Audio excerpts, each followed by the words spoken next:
Hello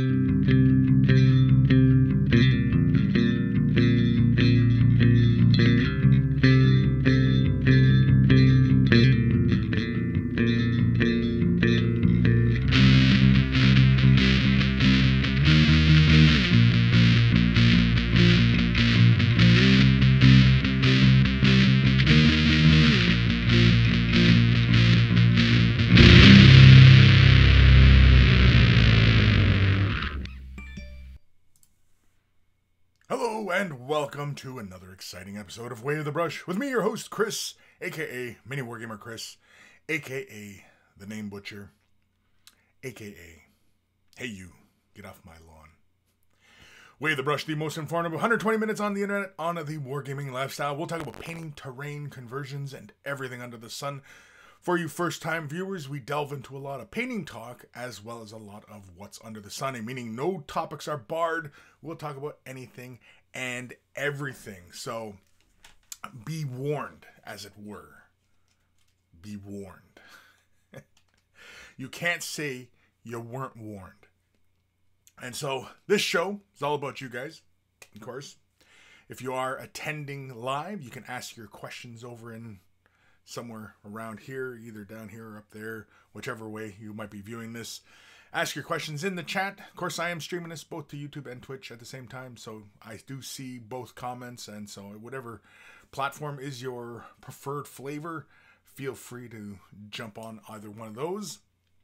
And of course, if you aren't able to attend live, but you have a question that you want answered, or you want to show off a model that you're working on, you want some help with a color scheme, whatever it might be, send in your questions to Kris@miniwargaming.com. It's in the description below.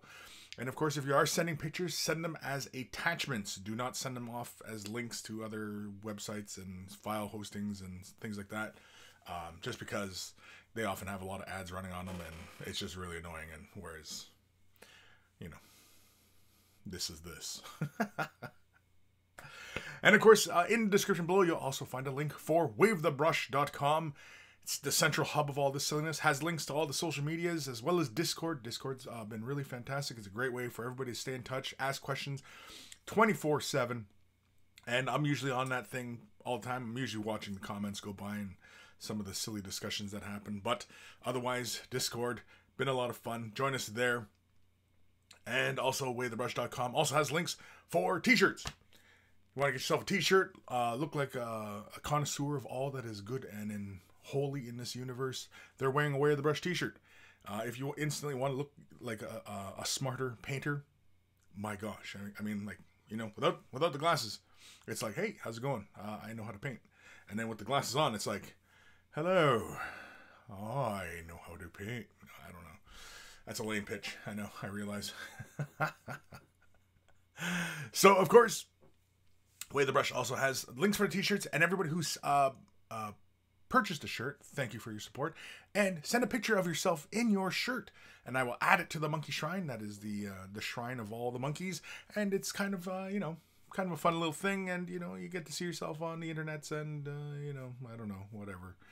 But either way, it's kind of fun. It's kind of fun having a name to the face, and so I can, you know, of course too, if I also run into you in the real world, you know, it'd be kind of nice to say, hey, oh yeah, I remember, yeah, you bought the shirt and your thing and the things, and you talked about the things, and there was lots of things discussed, and you know, so that's that. Way of the Brush also has links for the shrine. Oh, excuse me, and the Patreon. The Patreon. If you're considering supporting by Patreon, thank you very much for all the everybody who does currently support me on Patreon. A lot of the upgrades and stuff like that would not be possible without their support, and so a big thank you to them. Always. And I try to add value back for it, and you know, so we do the patron paint along, you know, I produce other videos, but I only ever charge per Way of the Brush. So I only do this every Saturday, not every Saturday, typically. You know, in the summer, sometimes I'll take a weekend off and, you know, do something else. But otherwise, it's usually every week, once a day, for 2 hours. You know, if you're considering supporting monetarily, that should give you an idea on what you might be contributing a month, right? you know. And of course, a big thank you to Guy Mayer Alfer, aka Carl, aka Beer and Blood Bowl. That's his YouTube channel. Check him out if you love yourself some beer and you love yourself some Blood Bowl. They're playing Blood Bowls all the time, and you know, it's really fun. I tune in, and I just because, you know, I like listening to how they speak. They're over in the UK. I'm in Canada, so you know, I'm used to everybody going, hey, how's it going, eh? And you know, well, things are pretty chilly, right? Because it's winter, eh? And you know, whereas over there, it's a lot more entertaining. It's like listening to, you know, a Guy Ritchie movie or something. It's just, to me anyway, you know, and maybe other people. I don't know. It's always fun listening to them talk and banter back and forth. It's always fun. So, anywho, and yeah, what else was there? Yeah, oh yeah, and Patreon support. Yeah, so everybody, thank you, big thank you for everybody who's supporting on Patreon. And of course, if you can't support monetarily, that is fine as well. Liking, commenting, subscribing, sharing this video, that all helps as well. And all it takes is a click of a button, and you've helped. You've helped. All you gotta do is click that button, and you've helped the show. That's all it takes, really. I mean, you know, what more can we say about it? Because, you know, yeah, I think we got through the usual spiel all right there, I think, right? The intro spiel. Jim White, hello. Ghost of Starman Deluxe. Anticipant monkey noises. Catfish over on Twitch. I'm not sure if I should be on Twitch or Tube. Either one, man. I see your comments, either one. Johnny's Chap Shop, hello to all the paint monkeys. Knitfink, hello everyone. Catfish, shotgun beers. Oh, Catfish, are you Anthony? I haven't put two and two together, because usually it's Anthony B who says shotgun beers, and I posted on I think it was on Twitter. I posted there's a little shotgunning tool. It's like this little aluminum shark. You just and I was thinking about doing it for the season opener this year, but I thought no. But I was thinking that maybe I should imbibe more alcohol before the show, more Christmas cheer as it was. But it can't be Christmas cheer because it's not Christmas, so. I don't know. More cheer anyway. Because why not? It's my show. Do whatever I want. Ebb and Flow, what's up everybody? Sir Peanut Butter, howdy Chris and monkeys. Matthew Perez, good morning Chris and fellow monkeys. Wanted to send in items but work on call. And project kept me down all week. At work right now till maybe tomorrow. Finally painting and a cigar. Ooh. Matthew, are you a fan of cigars? I'm a fan of cigars as well. And it's been a while. Okay, Catfish, you are Anthony B. Okay, cool. I didn't know. I didn't realize. I haven't had any cigars in a while, just because, you know, I've been, you know, trying to reduce the intake of tobacco these days, because, you know, Chris's old lungs, you know, should be taking care of those things, right? And cigars. Friends went to Cuba this week, and they'll be coming back. Oh, they're coming back tonight. So, Chris, and I got my humidor ready and everything. I used to have a pretty wicked, not wicked, but, man, it was pretty wicked, cigar habit. And, yeah, so, here, it still has tobacco in here from, like, ages ago. I used to for a while, I was really into cigarellos. For a while. And, but, yeah. So, yeah, Chris does have a humidor ready to go. So, you know. Dark Commission, hey, Chris and Monkey Folk. Johnny Chop Shop, Way of the Brush, 237. Chris reflects on the meaning of life. I do often reflect on the meaning of life. Basically, I reflect on the fact that, is there a meaning to life? Or are we just simply here through random acts of the universe? Was there a meaning? Or is the universe the meaning itself? Ghost of Starman Deluxe, have you mentioned Carl yet? I did mention Carl. I did. I remembered.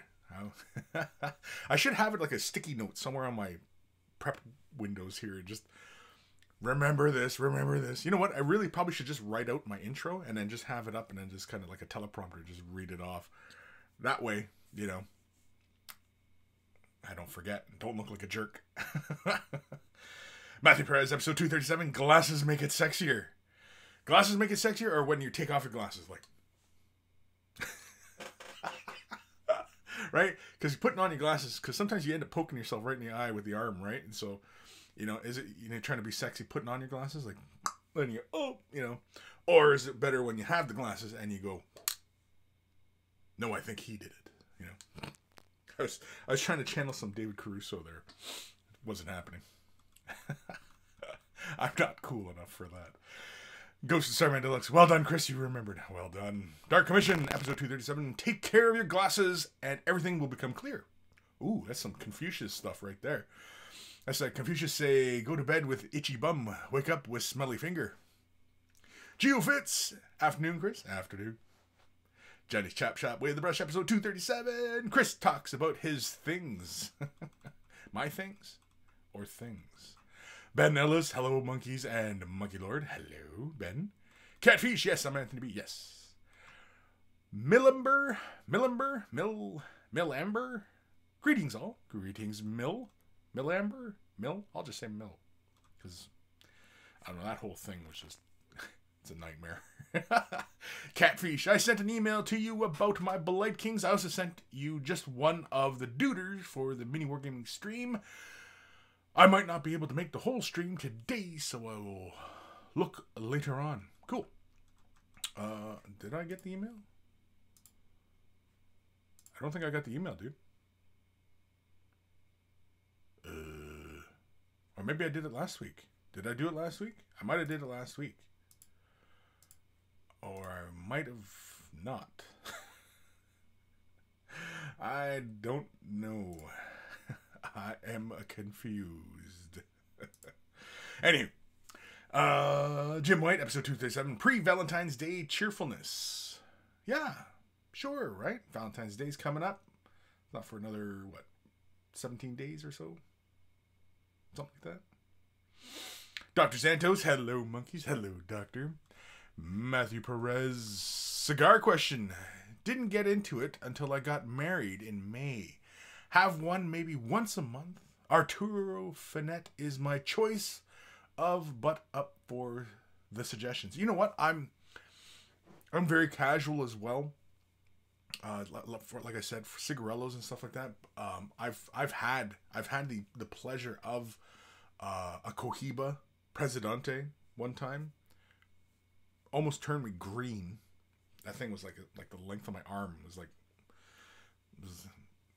It was huge.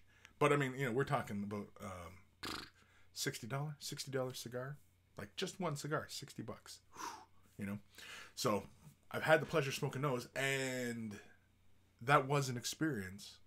But you know what I mean? Like, my palate is not as refined as far as discerning. I mean, I do enjoy a smoother tobacco. I mean, who doesn't really? Except non-smokers, of course. But I don't know. And sometimes I inhale it, and sometimes I don't. So, and it all depends on what I'm drinking as well, and just I mean, we could go on for a bit. I mean, really, it's a very nuanced kind of thing, and I enjoy it, but I don't get all uppity about it either. I mean, like I'm I'll have a cigar and I'll enjoy it. You know what I mean? And I know how to spot some of the things of finer quality versus some of the corner store kind of stuff. So like whenever I do get cigars, I usually go to a humidor and pick up. What the hell was it? I can't remember the brand. I wish I still had one of the boxes around. I used to keep the boxes, and then I was like, I got too many damn boxes sitting around, because I was using them for like storage of like bits and stuff like that, and then I was like, I don't need it. You know what I mean? And so, anyway. Dr. Santos, what be people working on today? I just got my aliens painted, 3 kinds of red, dry brushed, and first washes in. Cool, send pics, man. Ebb and Flow, Kris, Christmas beer cheer. Abandon the beer and go for Grandpa's cough medicine. Grandpa's cough medicine, that's what it is. In monkey terms, George's cough medicine. Yeah, George. Where is George? I haven't seen George's name pop up yet. Aaron Siege, howdy Kris and fellow monkeys. Hello, Aaron. Ben Ellis, Monty Python, Meaning of Life 42. 42. Monty Python's Meaning of Life 42? Yeah, 42 Douglas Adams, yeah. That's the 42. Dark Mission, episode 237. Confucius never said that. Lord Krabby, sup, Matter Flowers? Sup? Catfish, weird. I sent you an email on Monday. I just checked my email and it shows sent. Interesting. Yeah, because I'm going to assume that your email handle would be your first name. I'm going to check really quickly here. No, wrong category. Why does this crap always change on me? You go here. You go here. No, I don't see an email from Anthony in some time. Unless, of course, it's not coming in as Anthony. Is it coming in as not Anthony? Because I just got one from Lee, I've got one from Dave, and I've got one from another Dave. David. That's it. Drewski 40K, rub-a-dub-dub, what's in the mug? Just coffee, dude. And Drewski, welcome. Hardly ever see that name pop up. Jim White, episode 237. My palate is not that refined. It is wet behind the parchment. Catfish, Jameson, and paint water. You know, I've often thought that, you know, having a bit of water in your whiskey was a crime. I used to be one of those guys who, you know, until I was researching, and you know, and the hint of water brings new flavors forward. It brings those oils forward, and you consume that, and it makes the whiskey much more potent and flavorful, and you know what I mean. And you get all the notes and everything like that. And so I was actually very interested in that because I've always drank either Jameson, I drink Bushmills. Another good one is Stony Creek. That's a local produced one. That's a good one. But that's about it for whiskeys, because I don't touch Canadian Club because that just tastes like shite. Crown Royal's good, but you know, I don't know. Gotta be in the mood for that one. I don't touch Jack Daniels, but that's a different beast altogether.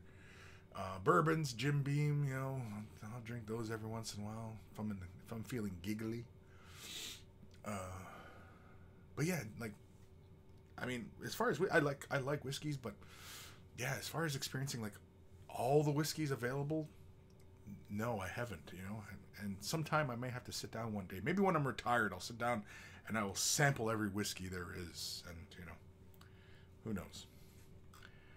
If I retire. If I get to retire. Probably not. I probably won't be able to get to retire. Anyway, Drewski 40K. Sorry, bud. Life is crazy busy. Yes, I understand. Completely, dude. Completely. Catfish. Just sent it again. Did you just send it again? You did. Anthony B. Yeah, I got it. Yeah, strange. Because, yeah, I just went through my history of, like, the emails, because I save like all your emails that you guys send with pictures and stuff like that. Well, just all your emails. It's sitting in a folder, and I only clear out like every, you know, I think the last purging I did was right up to 2018. So I deleted everything before that, and we've been doing this since 2013. So you can imagine there was a lot of emails sitting there.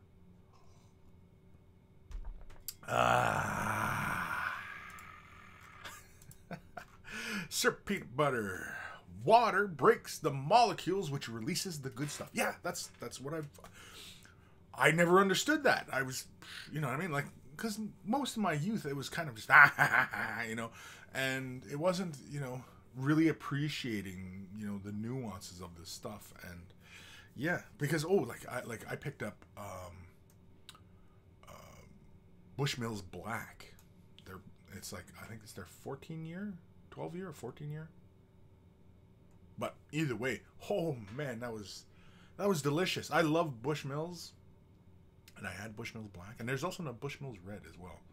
And yeah, I was enthralled. Dark Commission. I only drink Castrol GTX. Lubes the parts. other oils don't reach. Oof. That sounds a little hardcore. I don't know if I could. I don't know if. I mean, like I drink my diesel every day, so you know, I suppose, right? It's not really diesel. It's actually really good. It's really good coffee, and you know, a little spot of cinnamon makes it all flavorful. Catfish email is funny like that sometimes. Yeah, it's kind of weird, but either way, we're good. We're all good. And so today, today's just a normal day here in my lair. You know, just chilling out, staring at my projects, and you know, of course, I've got other painting projects that I want to try and get done. I do want to try and get my piece ready for Adepticon, and also Creature Caster is doing their Resin Beast. I believe it's the competition they're hosting, and yeah, I like to do that. You know, Creature Caster. Everybody knows that I like Creature Caster's product, and you know, I'm a big fan of them, and you know, they're good dudes. The owners, they're good dudes, and you know, I support good dudes. You know, and so yeah, I like Creature Casters, and if you've never picked up a Creature Caster model, you should, because they're well constructed, they're well produced. They seem to have pretty decent quality control, and you know, their models are very, very interesting, and yeah, you know, and of course, they're also, if you're a 40K player or even an Age of Sigmar player, or any kind of demon player, like these demons and stuff that are good proxies and stand-ins for you know, other models. So like, instead of buying, say, 2 grade unclean ones, you could buy, you know, regular grade unclean one and buy one of the Creature Caster ones. I think they have 2 now, actually. But you know what I mean? And so you kind of have different demons amongst your army, so that not all your models look the same, because I know that there's modelers out there who, geez Louise, who go to great lengths to make the models individual. Old friend back up in Sault Ste. Marie, he is notorious for assembling his models in completely different ways, and so he'll convert them and do different things, and just so that, you know, every unit is not the same. So if he has, like, say 2 or 3 units of the same kind of troop, he'll do all the models differently so that none are the same, which sounds kind of crazy, but you know, it's a really great idea. And especially if you really love modeling and, you know, want to take pride in your models like that, why not, right? I mean, you know, and really, why not? Because we spend an arm and a leg for these models sometimes, and why not take some pride in their assembly and their cleaning, and you know what I mean, and the painting, of course, right? Now, mind you, buddy, his painting he's got a lot of painting ahead of him. He's probably better off taking some of his budget and putting it towards commission painting services, because sorry, hairs, one of my mustache hairs or something was going in my mouth, because you know, he's never going to get it all painted. And I mean, he has a wonderful collection, and you know, it would be great if it was all painted. You know, I'd say like less than 5%, at least last time I saw his collection, 5% of his collection was painted. And so, you know, Jack, if you're watching, get your shit painted. JS Idaho, LOL Commissioner. What, wait? Ben Ellis, LOL. Nathaniel at Kris. Hi, Kris. Hi, Munkais. Hello, Nathaniel. JS Idaho. Hey, Kris and everyone. Spelled my name wrong, Idaho, but that's okay. I don't think I've read that name before, so I'm going to assume you're relatively new, or maybe you've just been lurking in and finally just decided to chime in. Either way, welcome. Awesome stuff. Thank you for joining us. Millimber. Is that like a heart cinnamon? Oh, you love cinnamon. Yes, I love cinnamon too. I love cinnamon. I've loved it since I was a kid. But since I found that cinnamon actually helps the body regulate glucose levels, I've become even more of a fan of it, and trying to work in different ways of incorporating it into my daily intake of, you know, nutrients. That sounds rather dry for, you know, just saying eating. You know, the stuff I eat. Aaron Seach, hey, speaking of emails. What? I should do an email. We're already asking for emails already. Holy man, we're not even half hour into the show. We can do an email. Got a quick one here. Actually, it was from last week's, but yeah, we can do an email. We'll do an email. Don't worry. Nathaniel, any email so far? No. But I do have one that was sent in late last week that I will do first. It's just a quick one. It's somebody showing off their awesome painting. Dark Vision, 15 out of 40. Only from the best Scottish refinery. Jim White, episode 237. Get your piece done and be at peace. Oof. That sounds kind of grim. That sounds really grim. JS Idaho, 15 out of 40. Good choice. Nathaniel, episode 237. Jeez Louise. You never heard that one? Have I never said Jeez Louise on the show before? Come on. I've said holy moly. I know I've said holy moly once or twice. Alex May, episode 237. Model behavior. Model behavior. I see what you did there. Model behavior. Ghost Starman Deluxe. A lot of pain ahead of him. Mood. AF. Seriously, if I could show you this guy's collection, and a majority of you would go, oh my god, because he's got a lot of work ahead of him. But the thing is, though, is like the collection is spectacular.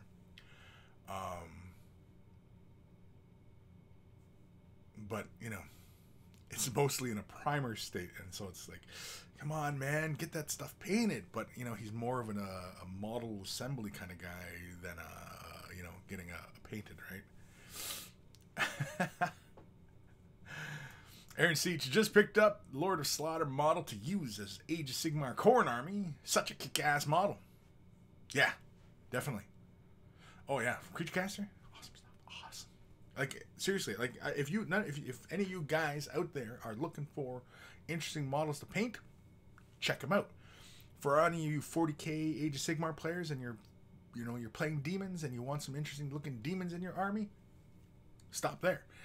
And you know, I'm really looking forward to the more, like there's something new that they got coming out, a new kit, and it's like there's this demon coming up, and there's like the base just looks really cool. It's got like all these bodies contorting, and it looks kind of Dante's Inferno kind of thing going on, and it looks really, really cool. I'm excited to see what this thing looks like. I kind of hope it's like a big piece. I don't know why. As I'm getting older, I'm getting more intrigued by the bigger models. Maybe because my eyes are going. Maybe I'm getting old. I'm just getting old, man. Nathaniel, Kris, episode 237. Jack, get your shit painted. I don't know. Can you put curse words in the titles of shows? Can you? There's got to be videos with swear words in the title, right? I don't know. Because I mean, like, I'm pretty sure I have a mature rating on this, so that, you know, as I'm occasionally swearing, people are like, oh, well, you know, it's kind of for a mature audience, because Kris is just gonna blather on about, you know, politics and swearing. Ben Ellis, work on a squad of Krieg and an Adeptus Titanicus Warlord, Mini Wolf Warlord. Is that the email you sent me, Ben? I didn't look at it yet, but are you doing it? Are you gonna do it like a miniature version of your Warlord? That would be cool. JS Idaho, sorry about that, Kris. Fell back on default spelling. No problem, dude. It doesn't hurt my feelings like when people spell my name wrong, but I get annoyed. And you get put on a little list on the thing. I just click your name and I put you on a list, so that if you say anything wrong, it's just instant ban. No, of course not. Come on, that's craziness. I don't even know if you can do that. I made that up. Johnny's Chop Shop. My tinfoil hat keeps sliding off. Any suggestions? Staples. You can use a stapler, and yeah, it's not likely to come off. I don't know. Catfish. All those sounds like old Batman and Robin quotes. Ben Ellis. Talisker whiskey if you like a peaty tone. No, I don't see. Cause like the thing is I don't know if we get those really fun brands over on this side. You know, like of course we get a lot of the obviously in the Canadian stores we get a lot of like Canadian Club and Crown Royal and Stony Creek and there's all sorts of whiskeys and stuff and yeah. But yeah. Catfish. Gee golly, Batman. Gee golly. Drewski. Most of us are far from mature. True. I can't disagree with that, really. I mean, it's yeah. Matthew Perez, follow this formula for black Death Watch. Prime Chaos Black, base Abaddon Black, dry brush Eshin Gray, and then Dawnstone shade non-oil. Came out a bit gray for my eyes. Ideas on what could be going wrong.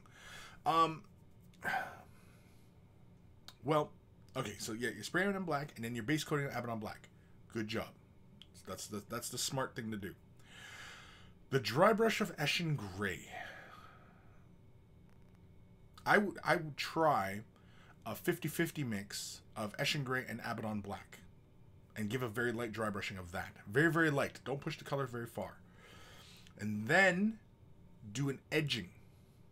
Or if you can pull it off, a very, very, very light dry brushing. Just at corners. Just at very corners. Be very, very subtle in where you're hitting. Be very deliberate in where you're dry brushing. Or you're looking just to catch just the corners of edges of stuff, right? So like on the shoulder pad, you're just giving like a quick flick upwards, right? Of just Eshin Gray. Okay?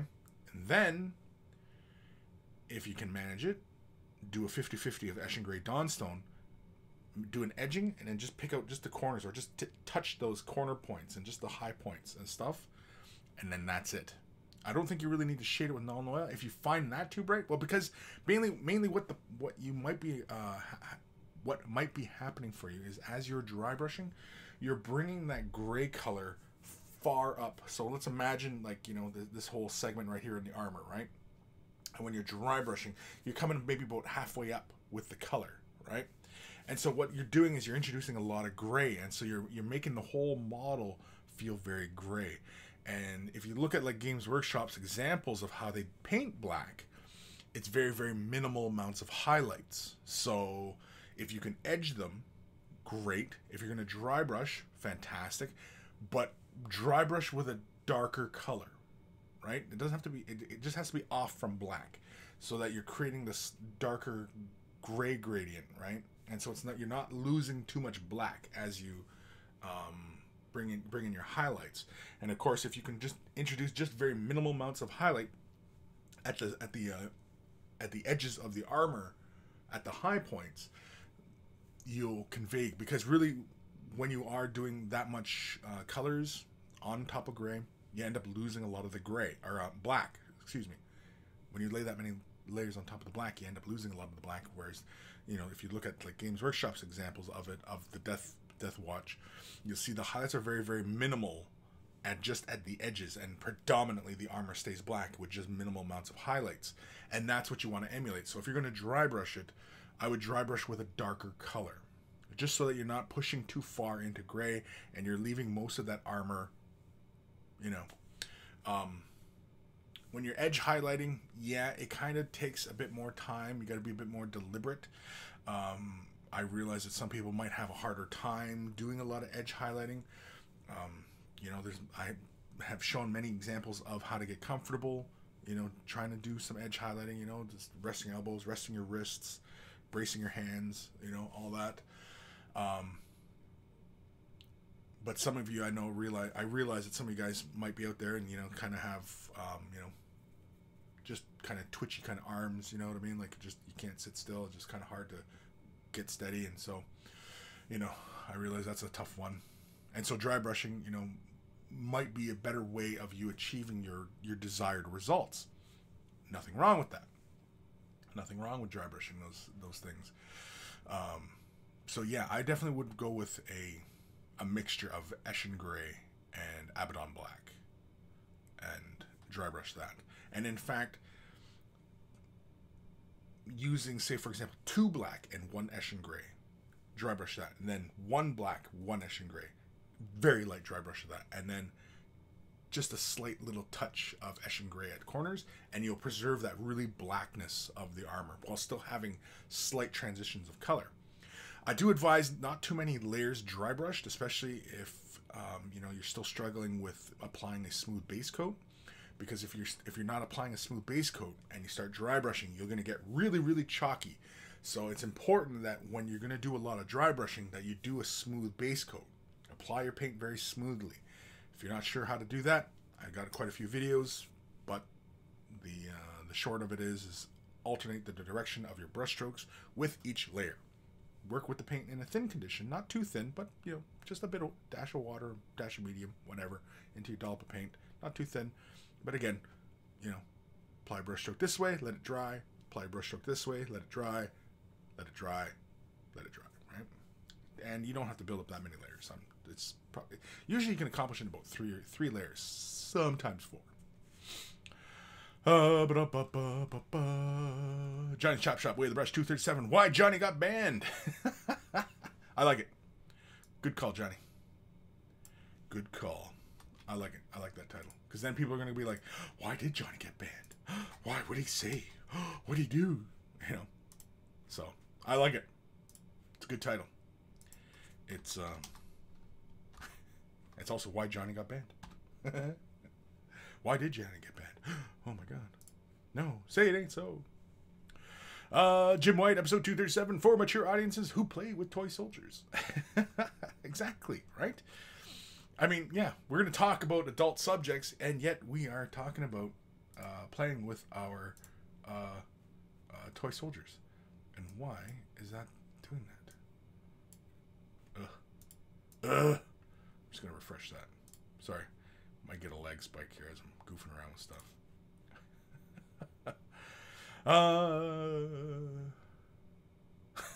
Dark Commission, episode 237. Cinnamon, whiskey, and nailing hats to your head. Cinnamon and whiskey.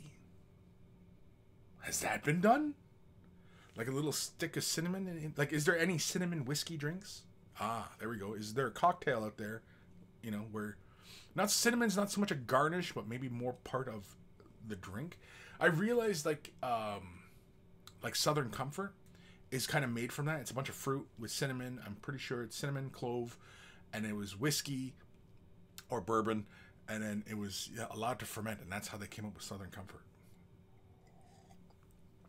Something like that.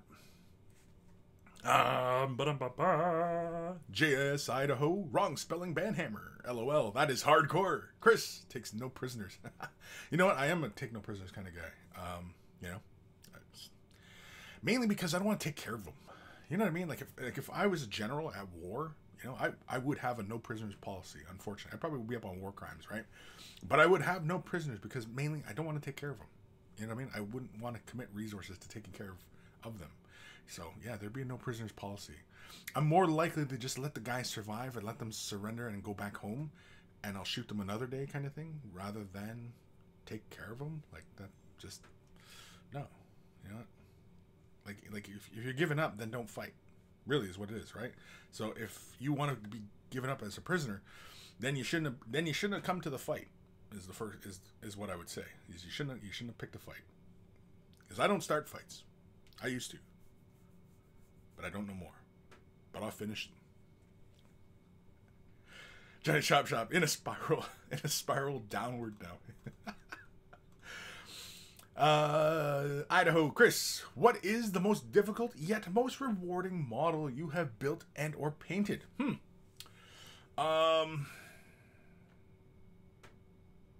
Most rewarding and difficult that I've built and painted. Honestly, I don't know. I'm trying to think of the most difficult model to put together. Like,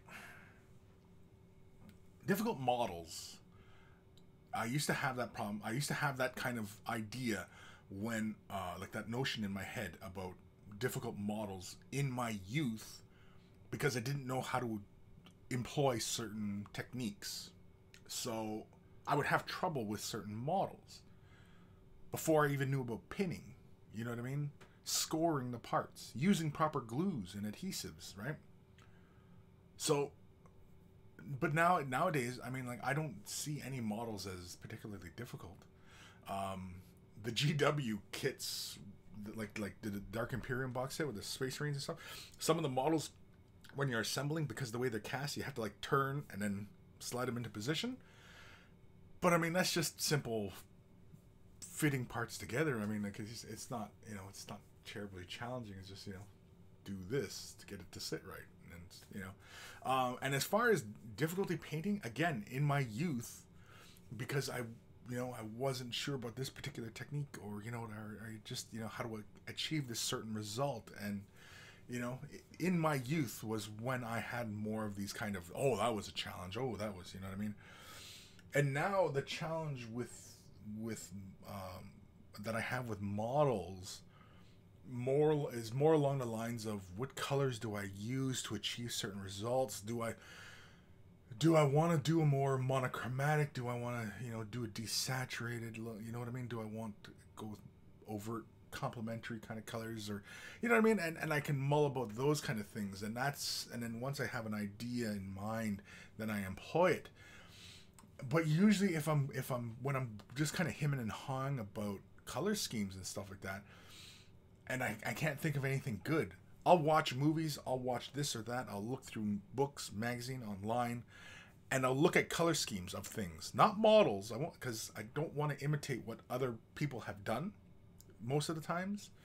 You know what I mean? Like if I see what other miniature painters are doing, I'll try and do something different from what they did, because I don't want to imitate what they've done. Because it's like, I always come back to this kind of example, but it's like the first time that Picasso came up with Cubism, and he played it, and then another artist did his version of Cubism. Well, Picasso was the first one to do it, or at least first one to make it popular, and then that other guy was like, well, he's just trying to be Picasso, right? And so if I see a good piece out there, or even just an interesting piece, you know, and it has a very interesting color scheme, you know, I may borrow the color scheme, but I'm not going to borrow the techniques or anything that person employed. I'll probably do something different.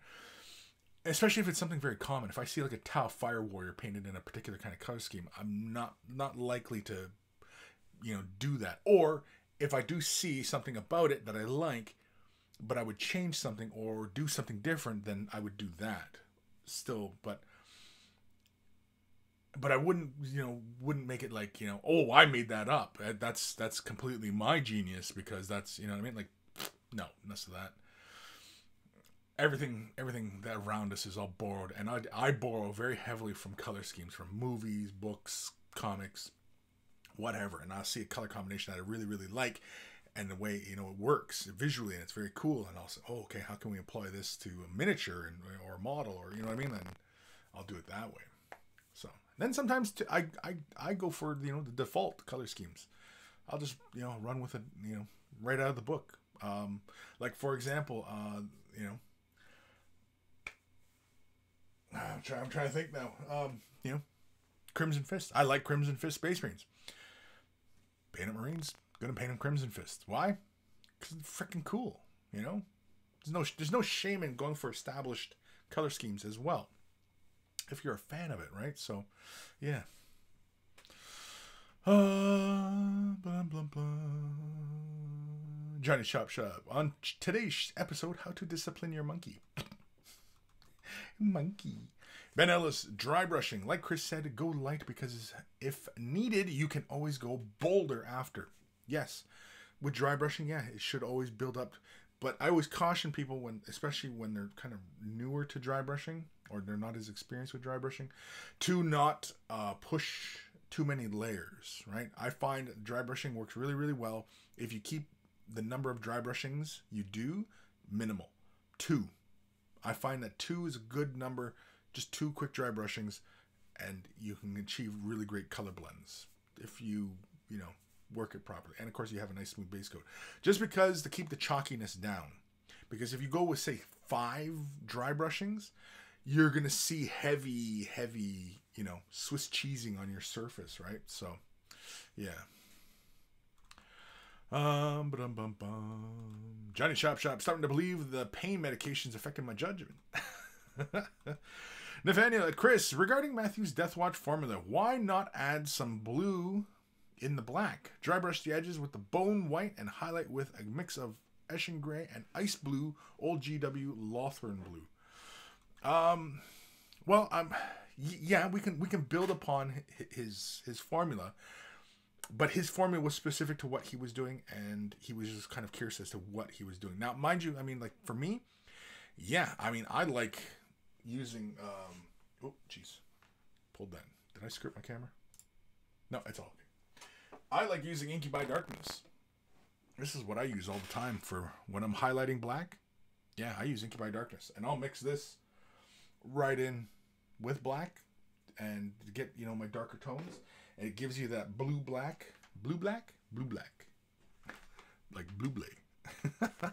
Gives you that blue black kind of look, and I like that, and you know, that's usually what I go for. Matthew Perez, Kris, you are the man. Thank you for the advice. Going to reopen my vault account next week for other quick tips and items from you. Yeah, I'm nearing the completion for the Painting Academy. Me and Matthew and I should say. Matthew and I are going to be sitting down, and we got to hammer out the next phase and how we're going to roll this all out, and you know, and where we're going to go with this, and you know, yeah. So it's pretty exciting. I'm so glad I'm nearing the end of this project, man. It's just, it's taken a little longer than it should have, I think. But yeah, but it's different from other videos, so you know, in how it was all produced, and you know, anyway. Raziel, I'm late to the show, but at work, so probably just in for a minute anyway. Well, welcome, Raziel. Ghost of Starman Deluxe. Cinnamon whiskey sounds like something that could exist. Yeah, that's what I'm thinking, right? Cinnamon whiskey? Catfish. You don't have Fireball up there. Oh, we do have Fireball up here. Yeah, I'm not a big fan of Fireball, but yeah, that's right. That's essentially just a cinnamon whiskey. A overloaded cinnamon whiskey, but yeah. Yeah, isn't Fireball cinnamon whiskey? Yeah. Okay. Yeah, see, and I mean, I've only drank Fireball like once, twice. I'm not a huge fan of it, mainly because just it's really kind of thick at feeling, and it's really sweet. Like, there's a lot of sugar added to it with the cinnamon. I'm talking just like a straight up whiskey with just, you know, the hint of cinnamon. That's what I'm talking about. Something subtle, something mature, if that's even possible. Stephen Henry, and also Jim Beam. Jim Beam does the cinnamon as well. I didn't know. Ghost of Starman Deluxe, take care of your prisoners and they'll take care of you. Maybe. I don't know. Thankfully, I'm not in a position where I make that call because, you know, yeah. Johnny Chop Shop, Jameson and Cinnamon, the way of brush. The way of brush? They're just sitting around getting hammered and ha ha ha. Ebb and Flow. Kris, Jaeger has seasonal offering spice that is cinnamon and vanilla. Delicious. Really. One I enjoyed. I haven't had it in a long time because, again, it was really sweet, but and it was more of a liqueur. Was Jaeger, Baron Jaeger. Baron Jaeger? Yeah, Baron Jaeger. That was a good one. And it had like this like beehive. It was a honey alcohol. And it was delicious. Anyway. Johnny Chop Shop. Yes, definitely learning curve with cannabis oil. Okay. Apollon02. Apollon? At Kris. What are yellow minis in the background? My yellow minis in the background are my Blood Bowl. They're just my Blood Bowl. That's all it is. I got my quarterback here. Doing kind of a Steelers color scheme. So I've got like my quarterback. He's got a 7 on his back. The Big Ogre. I'm not sure who the Big Ogre is going to be yet. Yeah. Because, you know, I mean, he might get a darker skin tone painted onto him, and then I'll probably give him Harrison's number, you know? Something like that. You know, once Harrison was part of the Steelers. Or maybe even Bennis. I don't know. Something like that, you know? Because he's a great big dude, right? But anyway, yeah, the yellow models, I did them by airbrush. I did it like a zenithal pre-shade kind of deal on them, just, you know, build up the yellows and stuff like that. And then of course, like, the black really is not that much black on them, so it's just really the kind of upper portions, and, you know, black sits fine on top of yellow. So rather than trying to put yellow on top of the darker base, I started off with white prime, laying yellows, put the shades in, you know, stuff like that. I didn't do a shade wash. Did I do a shade wash? I don't think I did a shade wash. No, I didn't do a shade wash. It's all straight up. Straight up. Straight up. Aaron Seach, I'm glad he said discipline your monkey and not spank your monkey. Spank your monkey. Disco Duke, hi all, just got in. How's everyone? Everyone? How is everyone? How is everyone? Dark Commission trying to highlight black with blue raspberry edging. Ooh, that sounds interesting. Catfish, 3 times a lady. Evan Flo, blue raspberry. Good. Enforcer! Sup, Chris? Sup, monkeys? Sup, Enforcer? The big... Catfish. The big ogre should be Bradshaw. Yeah, but he's not... He's not the quarterback. He's not the thrower, right? He's more of a... You know, hand the ball off to him, and I'm thinking he's Bennis. I'm going to paint him up. I'm going to give him Bennis' number. And he's going to get darker skin tones, because, yeah, Bennis. Jerome. Because he's the fridge, man. Rezia, ooh, I got into Twitch this time. Yeah, nice. Ben Ellis, whiskey. How about dropping a small bit of cinnamon in a small bottle so it's not too sweet? Interesting. Well, I was thinking, like, what about, like, I had seen this, I'd watched this video on YouTube about these whiskey drinkers, and they were creating what's called the infinity bottle. And just look up infinity bottle, what that means.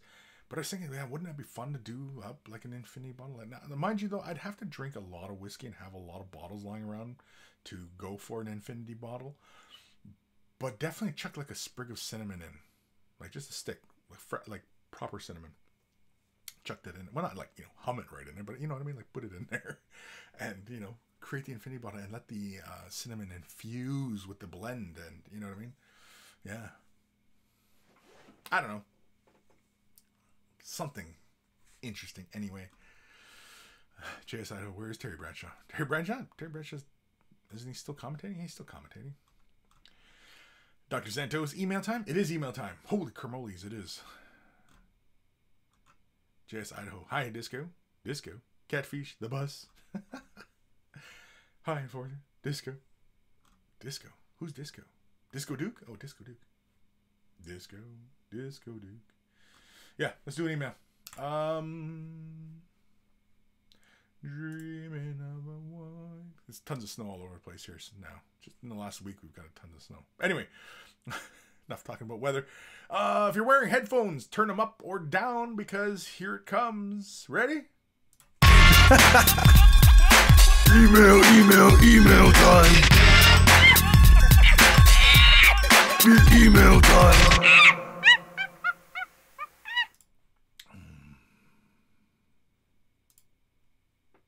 Oh. Whoops. Oh, Chris forgot to set that. Oops. My bad. Here we go. There we go. Just so we're not showing the emails.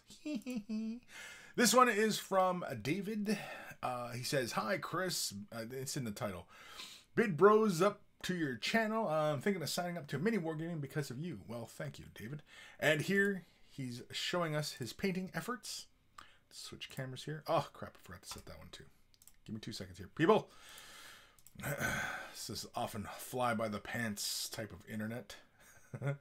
Anywho, here's his offerings. He also posted some more, I believe, in our Discord. So head over to our Discord. I believe he posted in the completed mini section. He was getting some wonderful feedback from everybody. I definitely like his style. I like that everything's nice and clean. I like you've got more color on there than you normally see with these guys. Again, I saw the other examples on Discord, and so, you know, I'm liking the color transitions. I know there was a picture on the back side, and he's creating some really nice gradients here. You know, it looks like a combination of layering with some dry brushing. It looks like very careful placement of colors to create those highlights and such. Yeah. I think it's nice and clean work. It works for me. It looks really good. And yeah. Thank you for the email. Awesome stuff. And again, if you are curious about more of David's efforts, there is a little posting he made in the Way the Brush Discord. But yeah, so let's jump into another email because we can. This one is from another Dave, but this is just Dave. This is a work in progress update. Hi, Chris and fellow monkeys. This is a work in progress update. There is a small scenic base diorama for my skink star priest, which I'm working on. It's made from a fish tank dinosaur skull. It will eventually end up as a spawning pool with some water effect in the mouth. Sounds cool. There is some pics of my additional Hero Quest characters, just basic tabletop standard. Then finally my Eldrad I'm working on. Of course, I've seen some of that he posted in Discord. Trying a few new things on this model, such as the cloak. I'm going to try a non-metallic metal on the sword. We'll see how it goes. Hopefully I will catch some of the show, but it depends if I get home in time. CNC, always welcome. Disco Duke Dave. And so let's have a look at Disco Duke's efforts. And so, little aquarium skull. I like this idea. This looks pretty big. Is it big? It looks big. He said it's like a skink one. Like skinks are little wee fellers, and this looks like a big old base. Must be it's like a scenery base or diorama. And Disco, weren't you working on another diorama with some beastmen? Did we get an update on that one? Or are you just taking a break from that one?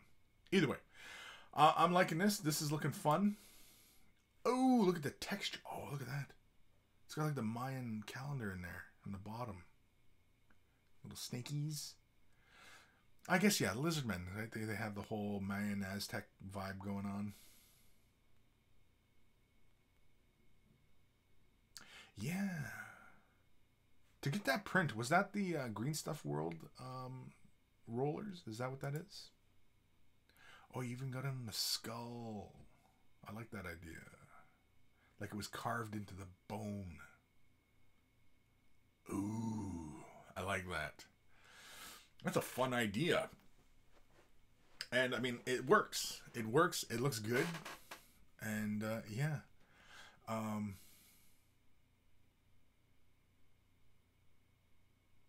I think I would definitely take care of more of those flash and mold line areas along some of the skull and teeth and stuff I see. Some more Hero Quest. Little priestly dude and some sort of witch hunter or something. Very cool.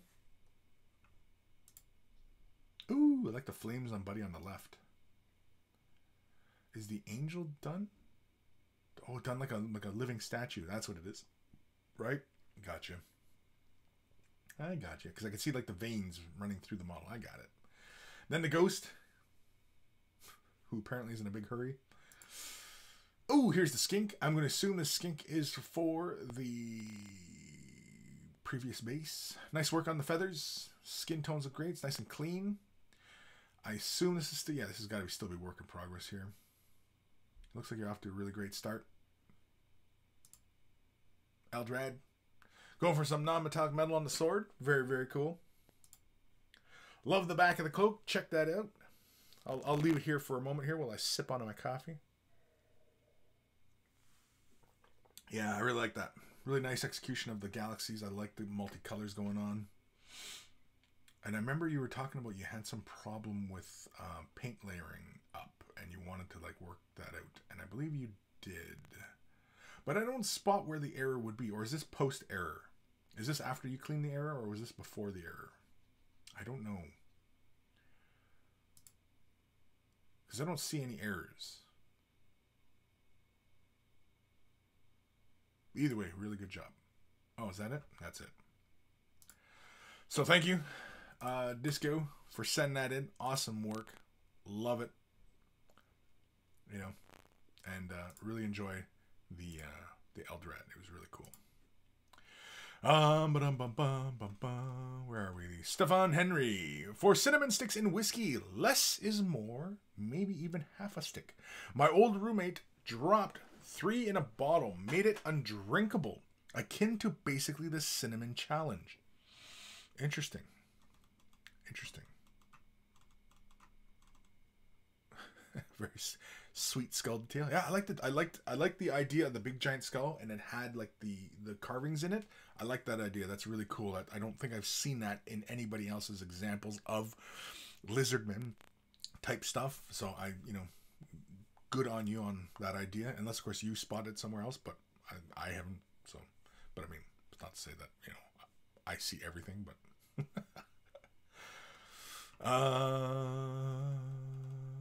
Disco Duke. Yes, I was working on the Beastman diorama. I am on a break from that. These are Christmas presents, and I'll be back to the Beastman when I can. Okay, cool. Hey, man, I'm not pressuring you or anything like that. I was just... It seemed like you had gone pretty far with that, and so I was just wondering what the state of it was, and, if it was going any further. Yeah, the cloak. Everybody really likes the cloak. Dr. Santos. That was some nice looking models. Time to celebrate. Time for a celebratory rum and coke. Sure. Why not?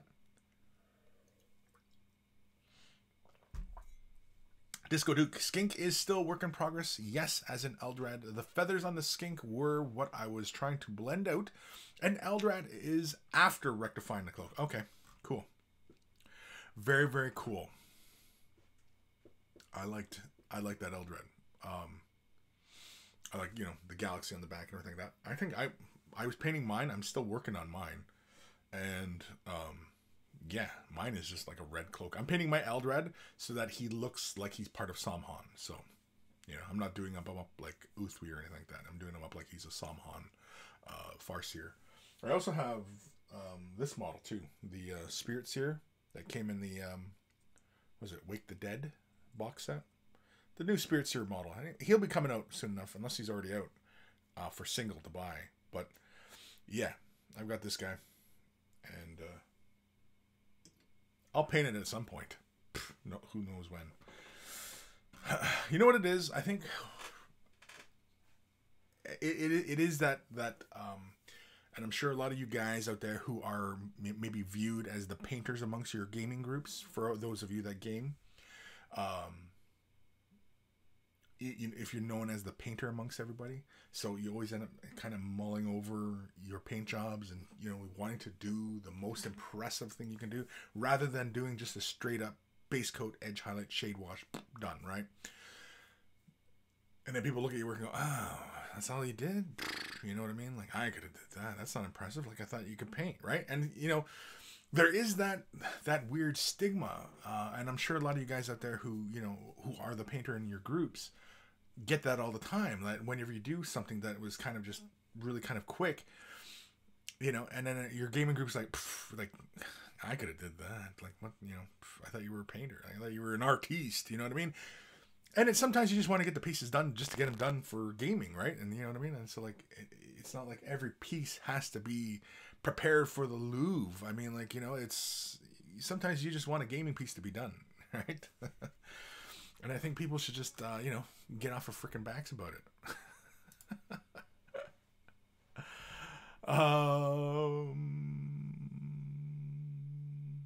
Disco Duke, I had too much hair and dirt with the Beastmen. Johnny Chop Shop. Sometimes I watch the show, I get inspired. Other times I just want to burn my shit and go play Magic.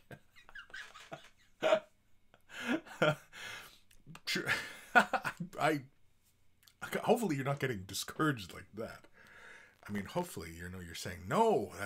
He's doing an excellent job, and I think I could try to do that, and I would like to be that good, and you know what I mean, and emulate, and you never, because when you look at it and go, oh, that's such a beautiful job, I'm just gonna give up painting. You know what I mean? Like, I'll never be that good. I don't know what that is. That's kind of self-defeating kind of attitude, and it shouldn't be that way. It should be. That's excellent. I want to be like you. You know what I mean? And everybody is kind of just, I want to be like you. And so, you know, I think that would make a much richer environment for, you know, painting, and, you know, of course, everybody, you know, I think what it comes from is a lack of confidence, and sometimes also a bit of jealousy as well, right? You know, well, why can't I paint like that? You know, I'm just gonna give up. You know, I can't do that. That's, you know, because they got so much time on their hands to practice, and I don't have that kind of time. I'm busy. You know, I got work to do. I can't do that. You know what I mean? It's that sour grapes kind of thing. Sour grapes, yeah, sour grapes. You know, from the fables. You guys know what I'm talking. Anybody with a classical education knows what the hell I'm talking about there. Sour grapes. That's something you don't hear a lot of these days, right? And we're living in a very much kind of sour grapes kind of society these days. Anyway, J Plasma, holy moly, J Plasma. Hello, Kris and Monkeys. It has been far too long since I've been able to catch a live show. Recently returned from a month-long trip from the English Isles, and I'm ready to paint and play. Very, very cool. Yeah, I seen your Instagram, buddy. I seen that you were all over the place, and I hope you had a fantastic time, and, you know, got to see some stuff. Very cool. Matthew Perez. Welp, that's time for lunch with the wife, then back to the grind for another 4 hours at work. Take care, everyone. Hope to submit those Death Watch soon for critique. Please do, Matthew. Please do. I like getting emails. This goes for everybody out there. Like, even if it's work in progress, even if you just want to show off what you're working on, please send it in. I fully welcome it, you know? Anything, you know? I like getting emails. I like getting emails. You know, it makes me feel important. When I say it like that, it doesn't instill a lot of confidence, I suppose, right? It's I like getting emails. Makes me sound a little simple. Maybe I am. Maybe I'm not as clever as I think I am. Let's do another email. Headphones, if you got them on, turn them up or down, whichever it is, but here it comes. Let's do this one. Email time. Email time.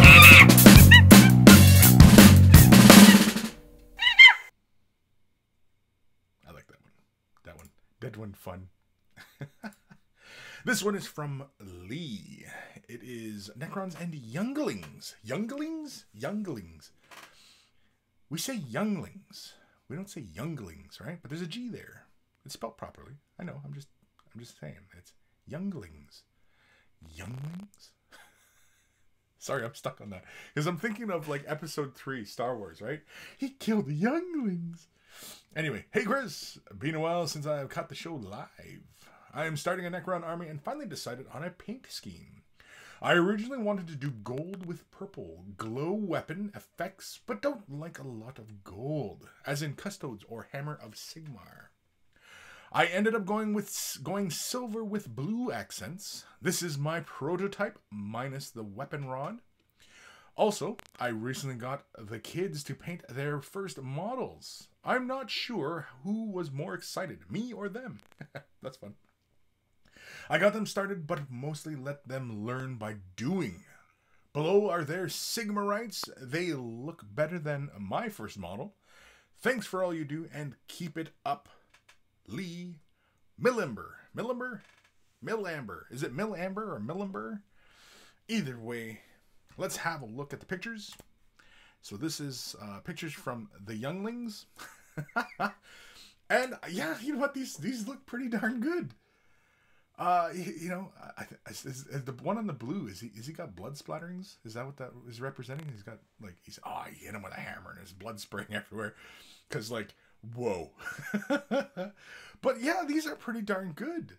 You know, like there was one in the blue. I'm still examining the blue one, and I'm liking that they went with the blue, and they look at how on the shield they left it gold, or they deliberately applied the gold over it. Continue the trim all the way around the shield. That is very interesting. They were creating an effect there that isn't there. And I think that's, and again, like when we're talking about like the creativity of children and such, they see so many possibilities. They're not hindered by bias and how something should be. And especially if they're not familiar with this stuff, right? If they're not familiar with this universe, the lore, you know what I mean? And all the dogma that comes along with it. And they're free to explore their ideas, and very fantastic. And like the one in the red, like, again, that's a very interesting choice of using the red with the white, and then with the green on the loincloth and the blue on the scabbard. And I mean, and then going with a typical kind of choice on the scroll work, Very, very interesting. Yeah. And yes, you know what? Their paint job, and look, I'm the one in the blue, like the kid who painted the blue one. I think might be a very clever individual. Somebody who's very observant of the world. In fact, I'm suspecting that no, they're probably about the same age, maybe, right? I don't know. I can't speculate too much. But anyway, yeah, I like that they included the brown on the ground, and also the feet have a bit of brown, like the dirt. Very, very interesting. Yeah, I like that. I'm impressed with that shield, that they left that gold along the edge so that it made more sense to that kid to frame that rather than paint it like the red one, where the red continues all the way out and that frame, it just stops, right? Whereas to the blue one, the frame continues all the way around it. The entire shield is framed. I think that's brilliant. Yeah. Thank you for sending that in. That was really, really exciting. Yeah. Very, very interesting. I thought we were going to get a look at what you painted, but that was just the kids. Yeah, I think they did a really good job. And if you were teaching them how to paint, awesome. It looks like you were showing some good stuff there. So, yeah. Johnny Shop, I'm offended. I need a safe place. LOL. I don't know what that means. I don't know what you mean. J Plasma, I love the email song. Yes. Ben Ellis, the blue one on at the feet look weathered. That's great. Yeah, it's exactly it. Looks like they threw the brown on the ground, right, and then they did the feet, and because it made sense, right? That well, if I'm walking on ground and what I mean, it's muddy, it's gonna get on my boots, right? Very, very cool. Millamber, he came up with the shield trim all on his own. So proud. LOL. Yeah, I would. That again, you know what I mean? Like the way the way he was interpreting and what things should be, and you know what I mean? And he said, no, this needs a frame, and put a frame there. I don't see anybody else there. And I mean, like, that's the kind of thing that, if you had seen that executed by somebody who's a much more experienced painter, and they painted that trim to look like it was three-dimensional, we'd all be sitting there going, wow, that's brilliant. Oh, you know what I mean? But a kid did it out of the blue. And you know what I mean? Like, yeah, they lacked the necessary experience to fully realize the dream as far as they're concerned. But I mean, as far as they're concerned, they accomplished their goals, right? Like, they did. Like, I think a younger kid doesn't have those kind of goals. Like, they're not going to look at the box and go, oh, I'm going to do that. And you know what I mean? Like, if they did, that would be brilliant. I mean, like, that kind of replication would be amazing. I mean, I'm sure there's somebody out there who could, but I think, yeah, the creative possibilities that a kid can come up with is just astounding. It's just astounding. Alan Hayes, 1427. Hey, Chris, sent you an email of my Grey Knight's Dread Knight. Would like your opinion. I will get to it. I think we will. What time are we at here? Well, we got 40 minutes left of the show. We got plenty of time, I'm sure, as long as I don't get long-winded about anything in particular. Dark Commission, I think kids' paintings should be in galleries as they really mean it and have no pretensions. Exactly. That's exactly it. Yeah. Their minds are not hindered. They're not beaten down yet. Really is really kind of the way to look at it. They're not beaten down by reality.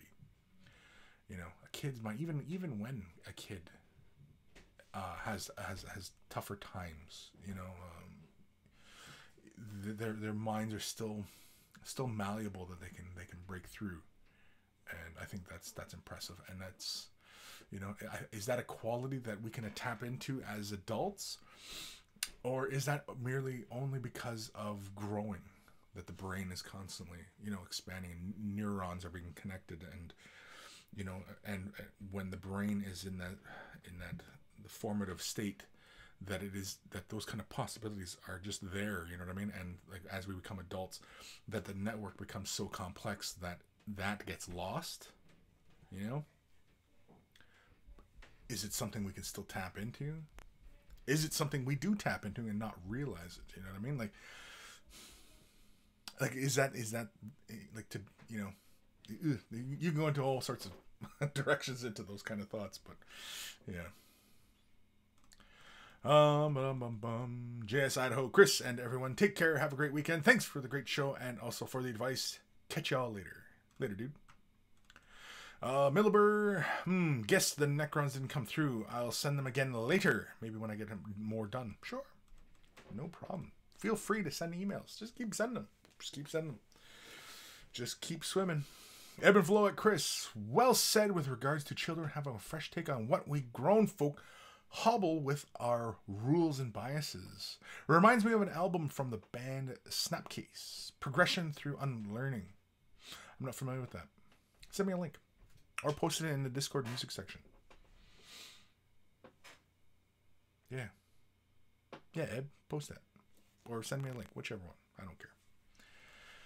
I think that's something interesting that maybe should be shared in the Discord. I like when everybody is kind of, you know, sharing. Ghost of Starman Deluxe. Kris is sounding very Yoda-ish at the moment. Yoda-ish?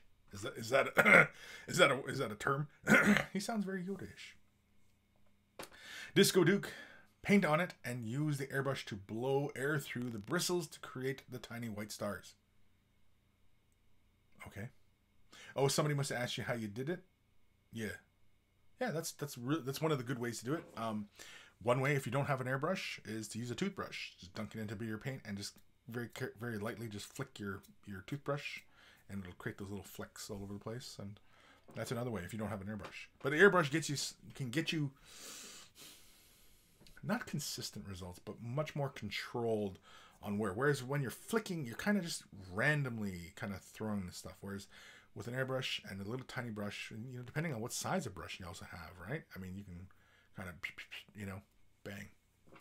Catfish, Snapcase, classic band. I'm not familiar with Snapcase. I'm completely, those are, I'm virgin ears as far as that's concerned. Which is probably the last time I was virgin anything about anything. So, wait, too much info. Let's do another email. Oh man, this is from, I don't want the email to pop up. This is from Anthony, or as it were, Catfish. Oh crap, that's showing up down here anyway. Son of a bitch.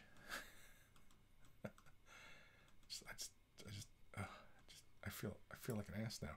Anyway, this is his Putrid Blight Kings. Dear Monkey Lord, here in my first ever Age of Sigmar Putrid Blight Kings. Let me know what you think. Remember, shotgun beers. Yeah, I'm gonna have to start just, you know, opening this show with just a shotgunning a beer. I think if I was more alcohol driven, which I'm not, you know, I would. But then I'd probably get all of my computer and my monitor and just become a freaking mess around here. Or maybe I'll do. I'm almost done my the new intro. Spoiler. Well, it's not really a spoiler, but yeah, it's a sneak peek, I should say. My brother's provided a couple of re-edits of the music. I'm still playing around with that. I've got most of the visuals all shot and edited. I'm just tweaking a few things. I'm just trying to cut it all into into something more cohesive. And, you know, yeah, so the intro, the new intro, I'm hoping, I'm not promising, I'm hoping that I'll have it done for the next show. Anywho, right, Anthony B. Here is his Blight Nights, Putrid Blight Nights. Let's have a peek. Oh yeah, look at this. Okay, so yeah, I was looking at these now because I was looking at these on the other show, and the color, it must have been the way the color was presented in the photograph, because the armor looked really desaturated. But this, like the green looked really, really vibrant in the picture. Here, it doesn't feel as vibrant as in that other picture you sent, because we looked at this yesterday, didn't we? And yeah, now again, my thoughts on this are still pretty much the same. A bit more contrast in the recesses and such on some of the armor. Now, again, with the flesh, yeah, a bit more necrotic flesh, just because you have that red spot color, and I think having slight hints of it in other places. I think the metals could go a bit rusty, not too rusty. I wouldn't introduce too much rust. Either break down Troll Slayer Orange into a shade wash, apply it, and then just give a very light dry brush of metals on top, and you know, just get a slightly rusty appearance. Like the axe of Buddy in the background here, he looks like he's got a bit of rust on his blade, whereas Buddy with the sickle here in the front, he doesn't quite look like he has rust on his sickle, but maybe that's just the way it looks. But yeah, the picture yesterday when I was looking at this, it all looked very desaturated, but here altogether the picture looks much more saturated, and the green of the base doesn't appear to be as vibrant. And so it's causing me to rethink, I think, what I was talking about yesterday. But again, I think I still would like to see a bit more contrast in the armor, just a bit more separation. I think I'd like to see a little bit more effects in the flesh, just more of that putridness in there. Just so that it doesn't feel like the colors being too separated as far as like the green to reds. You know what I mean? If you had other accenting colors that push towards red in other areas, that way it feels a bit more cohesive rather than just all of a sudden there's this red element onto the model, right? But yeah. Yeah, see, Buddy in the background there, his armor looks a lot greener than before. And even the Buddy in the middle foreground, he looks greener. Nice work on the bell. The bell looks cool. Yeah, the bases, see, when I was looking at this yesterday, it looked like such a vibrant green. And that's why the armor looks so pale. Now, I don't know if we were addressing that yesterday, but yeah. See, I like it looks like you got like the red in the cracks of the flesh here, and I like that. And I'd like to see more of those kind of elements on the model. Also, another one too for the flesh, you could also have taken a mix of Cardboard Crimson, say Druchii Violet, give that like a 50-50 mix, and lightly tint the flesh tones with that. Use that as your shade wash on the flesh, and that would have helped create separation from the green armor, made the flesh feel a bit more putrid, you know, and then brought up your flesh tones again. Just another idea, especially with kind of dead flesh.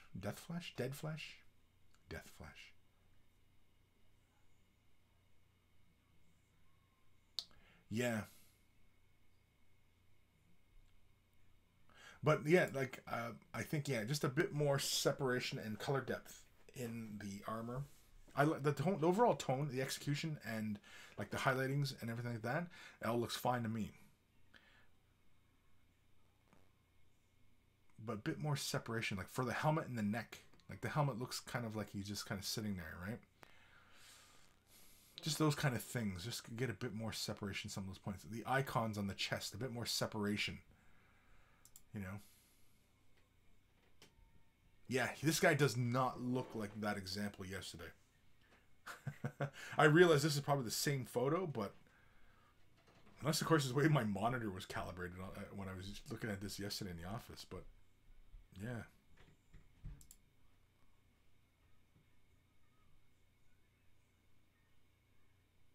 Yeah, I can see on the blade and like his nose spike, you have like the orange on the blade.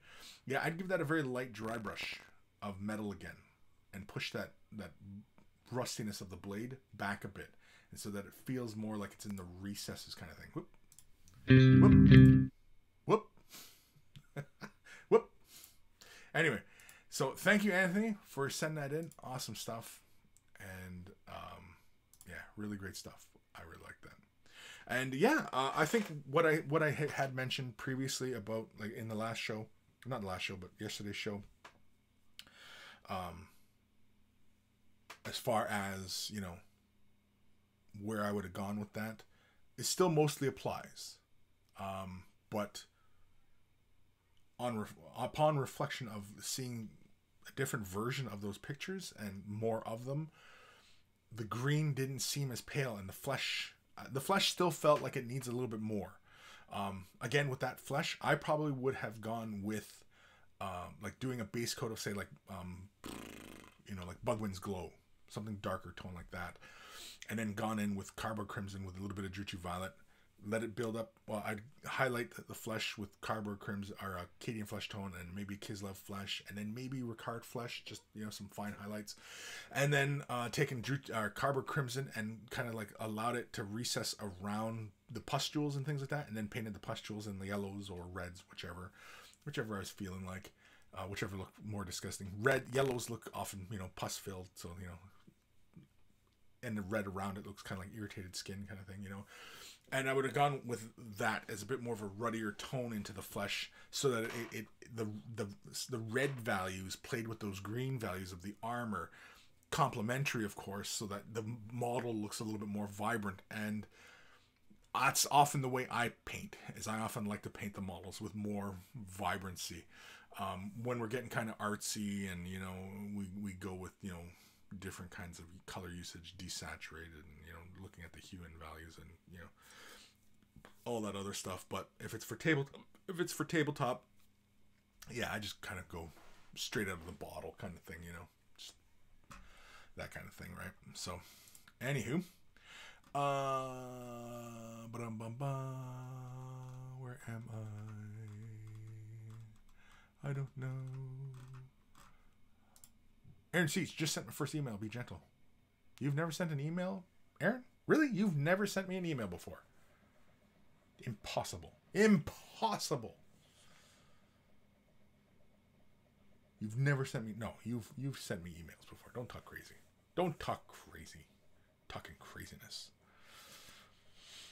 Dark Commission, I like the color scheme. Yeah, the color scheme is very nice on those Nurgle models. Yes, the color scheme was great. The bases look great, but like I said, like when I was talking about it in the show yesterday, yeah, that green of that base was just, you know what I mean? It was just like so much. Like, it was so vibrant. It was like toxic, right? Like toxic waste levels of bright green. And the armor just looked so desaturated and similar value. Did you also try on your phone? Because it looks like you're taking your pictures with your phone. Did you try switching the picture to the black and white filter? Try that to see how you're contrasting, right? Try that. And this goes for everybody out there who has a cell phone camera and has, like, you know, the Instagram filters or whatever. Most cameras have that built-in black and white feature in them anyway. And if you're not sure about contrast, take a picture, look at it in black and white, and see how it looks. If it feels very gray, light gray, then obviously you don't have a lot of contrast. If it's very, very dark, the model's overall too dark, right? You want to have a balance. Kind of like, imagine, like, a perfect example of balance between contrast of light and dark is a 4-square checker pattern, or any number of squares, really, right?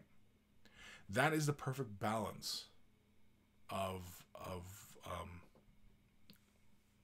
light and dark. Well, 4 square. I say 4 square because it's easier to visualize, you know, like a checkerboard, right? Like that, black and white. Imagine that. That's an example of the perfect balance of contrast of black and white, right? I mean, having black and white next to each other really is, I guess, the very basic. But as on a visual standpoint, when you're looking at, say, like a bunch of squares of it, and you know what I mean, like a checkerboard, right? You know, even imagine a checkerboard. What checkerboard is? What? Holy shit! 8? No. 16? 16 by 16? Shit, I can't remember. Anyway. How many playing pieces are there? Yeah, it's like 12. 12. Frick. Anyway. No, that's still wrong. Anyway, imagine a checkerboard, light and dark, black and white, right? That's, you know, that's kind of what you're going for. So when you play with the black and white filter and you're looking at your miniatures, switch it to the black and white and see, is it too dark? Is it too light? Now imagine, okay, now mind you, that is also in good lighting situation. If you have crap lighting, then, you know, the picture's going to look kind of weird anyway, right? Whereas, is that you, Jenna, or honey? Can't hear me. Honey? What? Oh, boo. Honey, please. Please, yes. More coffee, please. I'm running low. Running low. I still have a half hour to go, and I'm running low. Almost sounds like a song. So anyway, yeah. So try that as far as, you know, experimenting with contrast, you know. It helps visually to kind of break it down. And once you start getting used to how that looks, you can already pre-visualize it in your mind, and you don't need to use your phone to do that. You can actually see those values, and you know what I mean. It's just all in how you train yourself mentally to, you know, to perceive these things. Aaron Seach, I've sent you pics via Facebook, but not on the show. Cool. Okay. Ghost Tyrant Deluxe, perfectly balanced, just as all things should be. Stephen Henry, 8x8. Is it only 8x8? Right? Because it's a rook, knight, bishop, queen, king. Yeah. That was more squares than that. And I was counting on my hands, right? Because, you know. Anyway.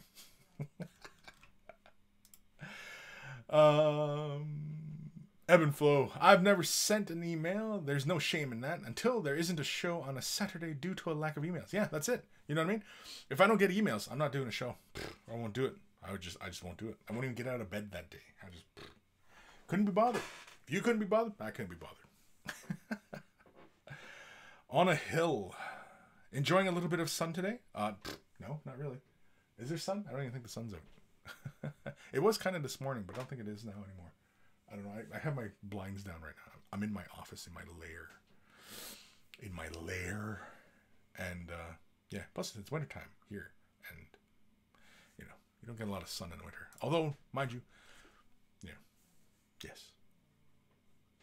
Ben Ellis. Yeah, 8x8. Thanks, Ben. I know, it's been for... I've got, like, a chessboard around here somewhere. Where is my chessboard? It's around somewhere. I don't know where it is. It's my mother bought me one ages ago when I was young. Because when I was younger, I used to play a lot of chess. And she got me one. She went out of town and she picked it up, and it was like the king is like this big, and it's like big wood carving, but like it's very kind of homemade feeling almost. And yeah, where the fritz is my chessboard? Where is that? Sorry, I'm blocking my camera right now. I have no idea where my chessboard is.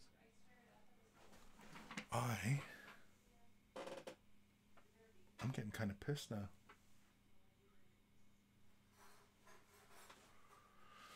Anyway, not important anymore, I suppose. And Dark Vision, Kris throws away his 10x10 chessboard. I know, right? I mean, 8 didn't seem like enough. 8x8, but that's it. And I mean, like, you know, that's the most tactical game in history, and it's only 8x8 squares. You know what I mean? Imagine the possibilities within that space. Imagine going 10. Imagine the three player chess, right? I seen that somebody made the chessboard, three player chess. I was like, damn, nerds. Look at the nerds. Anyway, let's do another email. I think we have what, one more, two more. How many more do we got? We got one from Ben. Oh, I got 2 more going. Because I got Alan and Aaron. What time are we at here? We got 20 minutes left to show. Okay, we better quit goofing around. Let's do another email.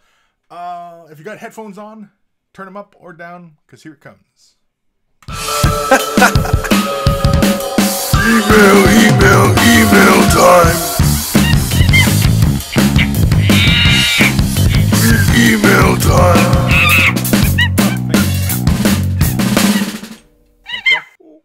Don't spill it.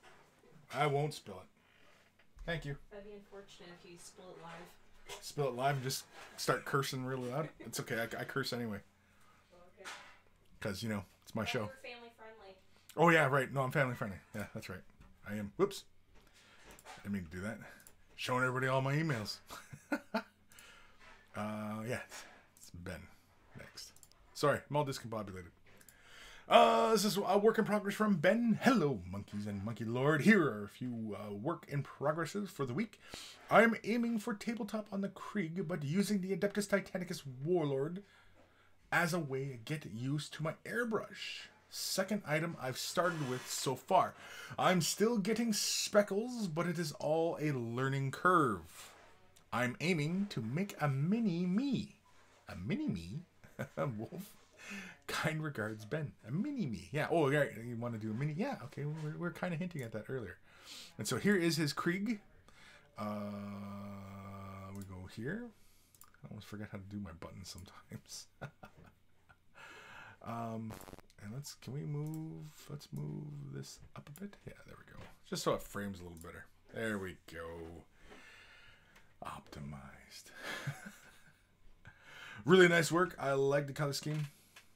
Death Corps of Krieg, you know, it's kind of hard to imagine going Death Corps of Krieg and, you know, going with a bright color scheme. Like, you don't ever see Death Corps of Krieg, you know, painted, you know, in bright yellows and, you know, reds with, you know, like just kind of really kind of cartoony kind of style. It's always this gritty, dirty, you know, historical kind of look they always have. And I'm kind of wondering if anybody's got the cojones to paint them kind of bright. And so here's Ben playing with his airbrush. And I think you're doing just fine. You say you're getting a little bit of speckling. The speckling could be either your air pressure is a little too high for how close you're working. You're possibly over thinning. Of course, if those are none of the factors, then it looks like are you airbrushing outside as well? The paint can be gathering on the needle. If you're painting outside, you might want to paint indoors. Or maybe just going outside just to show what you're doing. Maybe you're just outside showing what you're doing. But so far it looks pretty good. I'm not the speckles. Oh, we're going sideways now. Oh yeah, I kind of see what the speckling you're talking about there. Yeah. Sometimes that is just a byproduct of airbrushing as well.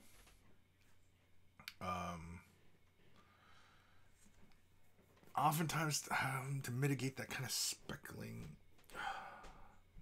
yeah, oftentimes I'm turning the air pressure up, and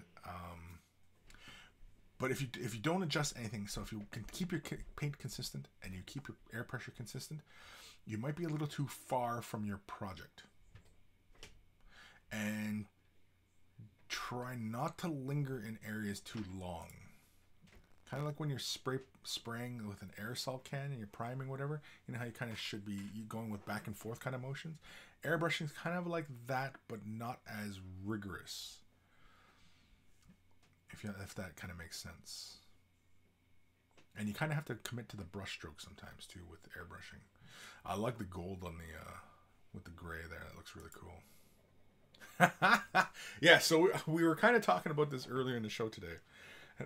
I was curious if we were going to do kind of, you know, an imitation. Now I realize that on the carapace of your big guy, you have all that wonderful freehanding on there. And so I'm wondering, like, are you going to try and emulate something like that on the little guy? Or are you just going to go for that general kind of feeling of the big guy? I'm just curious. But that Warlord Titan looks awesome. Looks really, really cool. You know, when I'm feeling a little goofier sometimes, I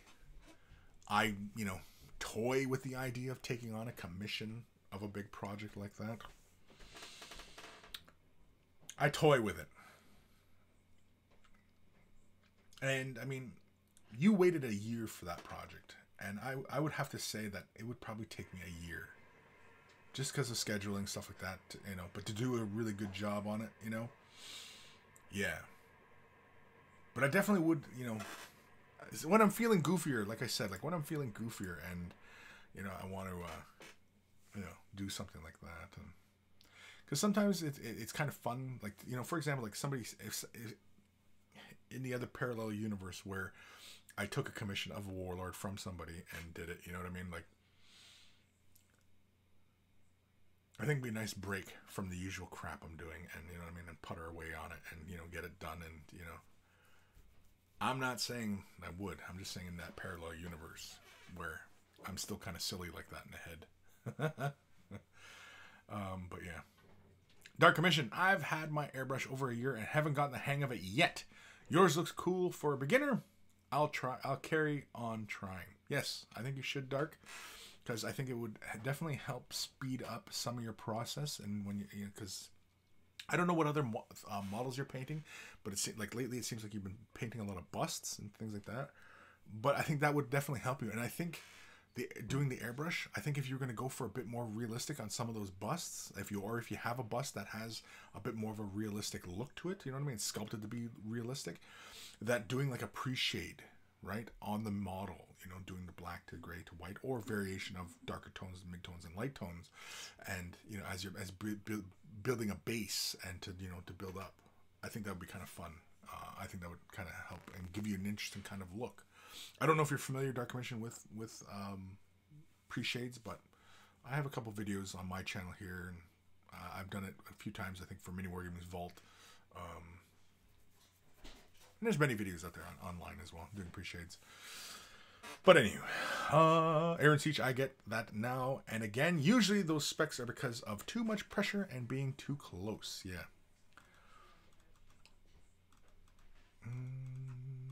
Where am I in the comments? Dr. Xantos, I don't like the Forge World Warlord model, but damn, that paint color works good. Yeah, well, if you've been watching the show, Doctor, Ben's been working on it, or, well, he had it commissioned out, the big Warlord, and that was, you know, a year in the making. Ben, Chris, it is a do one for yourself. I will send you the 3D files for a head. Oh, cool. Sure. Plasma. J Plasma. Yeah, the terrain is awesome add-on. John J. Egads, I'm late. Chris, I received my Ironheart today. Now to catch up with the paint-along. Cool. Awesome. Yes, so there are videos. And the last video where I finished showing last weekend, I posted a video for our thing. You know, it'd be kind of nice if we got some people showing up for live, but I realize, you know, we've been busy and stuff like that, and so yeah, it's all good. And, you know, but yeah, awesome. You'll definitely have to post some progress reports, as it were. Ben, it will definitely get another one. It will definitely get another one into your modeling side and fault finding more from what I've seen. If anyone did an Imperial Titan. Dark Commissioner Chris, I like a solid base coat, so would pre-shading be covered up? Well, a pre-shade is before you lay your base coating. That's before. And typically what you're doing is you're allowing those varying tones that you've laid out. You can either use them as a guide for how you're going to lay your highlights down, which is, you know, which a lot of people do, but I'm more of the fan of allowing those values to play through the paint and create your highlights, because you've already created your high points and low points, and so laying another color on top, you know, think of it like a printer, right? Like a printer, right? You have to switch basically to the cyan, magenta, yellow color wheel, and that theory and how you would apply color, because basically if you imagine the model is your white background with the varying tones of black creating shadow, and then you come in with, you know, your cyan, yellow, and magentas, or variations of, to create all your tones, which you can, because we know just from those 4 basic colors, a printer can produce photorealistic tones. So there's no reason you couldn't do this exact same process, just breaking those colors down, and you already have all your light and darks. You just simply have to fill in that second value, which is applying the color to those areas. And that would be it. It's one of the simplest ways to get very realistic kind of shadows and highlights on a miniature without going through all the rigmarole of trying to color blend and stuff like that. And yeah, there are a few other tricks you can do, but that is very, very basic. I mean, like, I'm kind of surprised that more painters aren't doing that to get these kind of realistic looks on miniatures, you know, because it's so easy, especially if you have an airbrush. It's so easy just to lay that pre-shade down, you know. And then of course you can get into, man, doing a pre-shade. If you had, like, say for example, you had a guy and he's holding an orb in his hand and it's glowing, and you could do the pre-shade so that you do all that glowing, that OSL, right onto the model, and then you can create your tonal variations. Because I mean, it can be a pure white light, and so an object could be red, which would be very light red here, but then darker red back here. You know what I mean? And there's so many possibilities. Jabba's left nut. Kris, how do you find out what pressure to spray airbrush paint at? There should be a little valve. You have a moisture trap on your compressor. You should have a moisture trap on your compressor, and there should be a control valve there, and it should have a little pressure gauge. It gives you your PSI reading, and typically it's just like a little cap you can kind of lift up. At least on mine, it's a cap you kind of lift up, turn to your air pressure, and then set it back down to lock it back into place. That's how you do it. And, you know, typically what I'll do is to get an accurate kind of pressure reading, I'll hold the air down for a second, not while there's paint loaded into the brush. I'll just hit the airflow, and I'll see what my pressure's at on the gauge, and then I'll adjust it so that I'll hold it down so that I'm spitting out a constant pressure. And that's how I know what my pressure is. Because sometimes when you just set the pressure, you turn the dial to 30 psi, but then you hit the button, and immediately the pressure drops, and it's because the brush is spitting out that pressure, and it'll drop just a couple degrees. But I mean, sometimes when you're working in close, the couple degrees does matter. And so yeah, I always make sure that I hit the airflow, and then I'll set to whatever I want. So like when I want 10 psi, I hit the airflow and I'll set 10 psi, and then I'm done. It'll jump back up probably to 12 or 13 psi, but that's fine, because I know my working pressure is that pressure, if that makes sense to anybody. J Plasma, when are paint-alongs? Paint-alongs are every other Sunday. I do them for the patrons. If you go over to our Discord, you'll see our progress in our previous project and our current project. We've already done one where we went through a project. I actually posted the model on the Instagram. It's the little wolf. Oh, it's my office. It's a little wolf, and I brought that to Sword and Brush this year. And, you know, I just entered it, just, you know, because enter something. I didn't have any other project complete. Mind you, though, there was a lot of like scale modeling stuff, and I could have brought some like one of my Star Wars kits that I've done. I could have probably brought some of them and, you know, entered them. They probably wouldn't have won anything, but, you know. A lot of the stuff I paint for myself, I don't spend an inordinate amount of time on. It's only competition type stuff. Otherwise, when I'm painting for myself, I usually don't spend a lot of time on my paint jobs. I'm not that hung up on it, you know. Ghost, what time we at here? Holy moly, we got 9 minutes left of the show. Ghost of Mandela. Kris, I'm putting the finishing touches to my Goblin Monk today. I'll send you an email after the show. Cool, thank you. Dark Commission at Kris. So would I use thinner layers for a base coat instead of solid color? Thinner layers for the base coat? Well, if you go about it the way I've described, you're using clear colors. So, for example, if you have the Minotaur Ghost tints, which are really fun colors, you basically all you need is plasma fluid, which is the cyan, magenta, which is magenta, and yellow, which is obviously yellow. You have a black, which is already done as a base, because you can start with black, light gray, and then white. And that's your pre-shading colors. You built all your color depth there.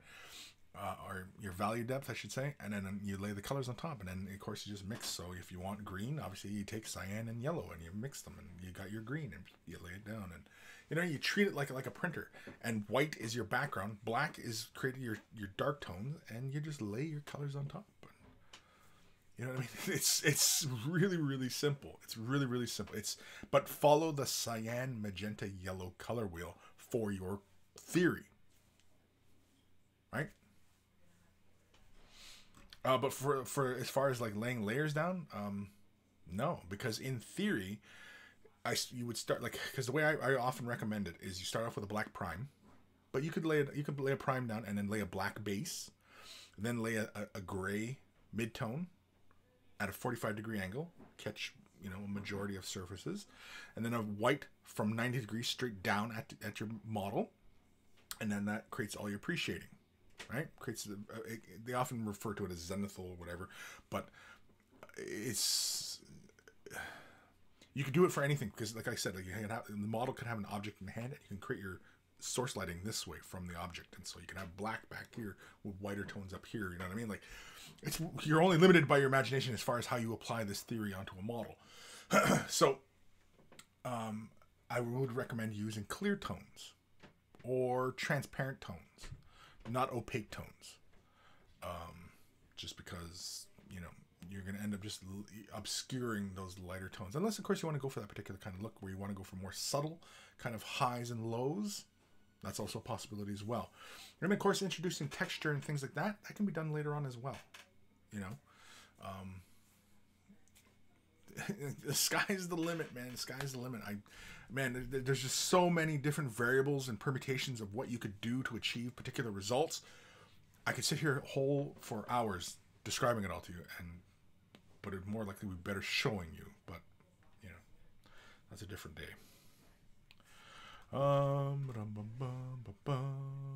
J Plasma. Every time I listen to this show, I get way too many ideas in how to paint my models.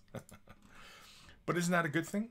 Isn't that a good thing that, you know, it's sparking your imagination as far as what you could do, what you can do next? Because, you know, a lot of times it is limitless. You're only limited by your imagination as far as what you can do, you know? And don't be limited by things. Live by no limits, and push at the boundaries all the time. Jabba's left nut. Sorry, I meant for each paint line. Sorry, the air pressure. Like, okay, wait, I got to go back to your previous question. How do you find out what pressure to spray airbrush paint at? Per paint line? No, dude, come on. No. There really is no really guide out there for what paint. Because I mean, regular Citadel sprays different from Citadel Air, which sprays different from Vallejo Air, Scale 75 to MIG ammo, Tamiya, you know, lacquer based. You know what I mean? Like I don't have a list of what, you know. It's experience. It's playing around with it, and it's dependent upon your workflow, what you're working on, how much of the color you're laying down. You know, the two basics of everything is PSI, controlling your PSI, and how thin or thick the paint is, and how far you're working, right? Those are your three main variables, which is not too bad.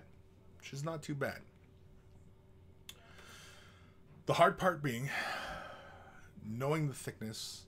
But I mean, again, like, there is no ready guide that just says, for Citadel paint, spray it this, at this. Because that's not always going to be the same for everybody.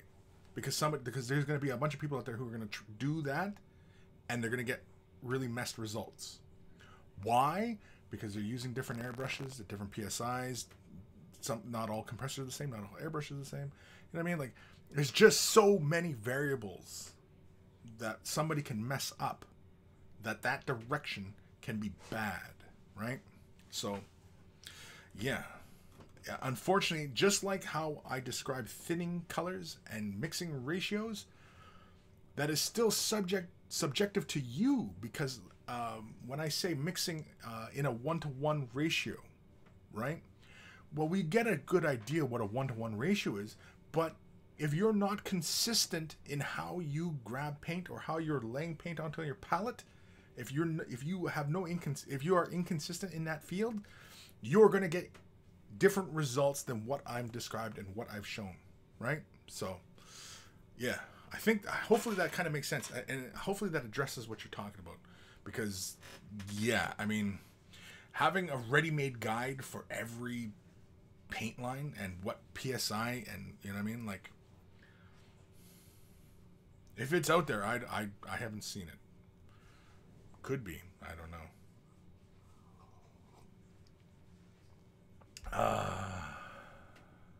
J Plasma, it's a good thing, but I almost have no time. JN Borowski, hello Chris, hello chat. It's Joe from Deathray. Hey Joe from Deathray. Probably see you at Adepticon this year. Maybe we'll sit down and have a couple laughs.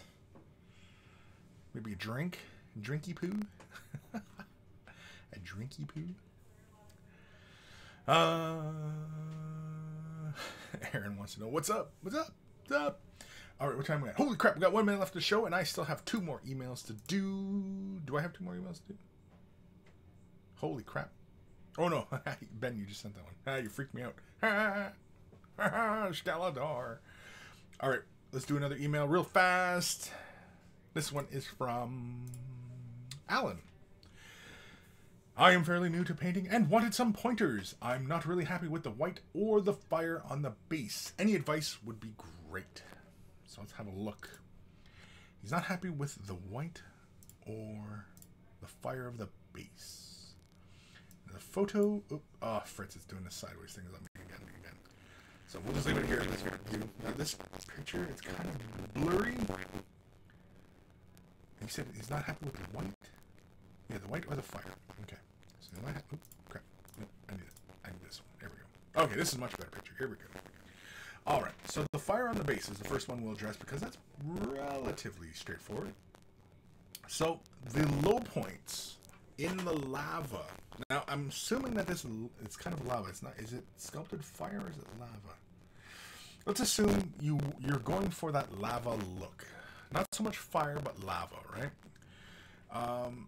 Oftentimes, the very low points in the lava, in the detail, will be the hot points. And the high points will be the cooler points, which would be the darker color, right? To almost point of black sometimes. You can also do it where you have brighter tones towards the edges of the base. If you've ever looked at lava flow, I definitely would recommend looking at it. Now, if it's sculpted fire, the same theory still applies. The fire is hottest at its source, which is brightest at its source, which means that the base will be a bit brighter than the ends, where the flames are kind of going up. The high points, those will be slightly darker. Now, you wouldn't go, well, you could, but you wouldn't quite go as contrasty as, say, lava, where you're going with white to almost a black. With flames, I would go with a bright yellow up to a dark or a mid-tone red at the tips of the flames. If that was the look you're going for. Now, again, I can't quite tell from this picture here as far as if this is sculpted flames or if this is lava. It looks more like lava to me. And so, yeah. Basically, the direction in which you painted it, reverse it. Where you have the red, that should be brighter. And where you have the white, that should be darker. That's the short answer, the easy answer for that. Now, as far as the white is concerned... it may be that you are not happy because you're laying the white on top of the darker metal. For that, I would recommend highly using thin ceramite white. Apply that over the areas, or failing that, using Celestra Gray. Now, I assume we're talking about the white like on the details, like on the shins and like the blades and things like that. I would assume that's what we're talking about there. And yeah, I would go with ceramite white as a base or Celestra Gray. Celestra Gray? Yeah, Celestra Gray. Lay that first, then use Uthran Gray, and then edge it in white. If you want to use less steps than that, I would probably go with Celestra Gray, a base of Uthran Gray, and then, white. If you go with Ceramite White, thin it down just a little bit, and apply that. And that Ceramite White covers on top of darker colors pretty good. You got to lay a couple thin layers down, but it lays down pretty darn good. And if you want to just use straight white, then yeah, do that. But if you want to create tonal variation in your white, then yeah, I would recommend Celestra Gray, Uthran Gray, and then white. So thank you, Alan, for the email. Hopefully that helps. And if you go back and attempt painting it some more, and hopefully it works out for you. And yeah. Oh, am I getting staticky again? Because my furnace did kick in a few moments ago. Am I staticky? Am I staticky? If I'm staticky, you guys feel free to tell me, right? Feel free. Feel free. Feel free. Because if that's the case, Ghost of Starman Deluxe. Hashtag we need more pizza bases. Sure. Dark Commission model looks good, but base looks like pizza. Yeah, it's a little bit, right? Yeah, am I staticky? I don't know. I need you guys to tell me if I'm staticky. Bit of static? Okay. Well, then I'm going to cut out the audio for a second and come right back.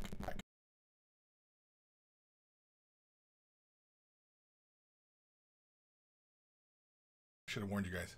It might have been a static pop for any guys wearing headphones. Whoops.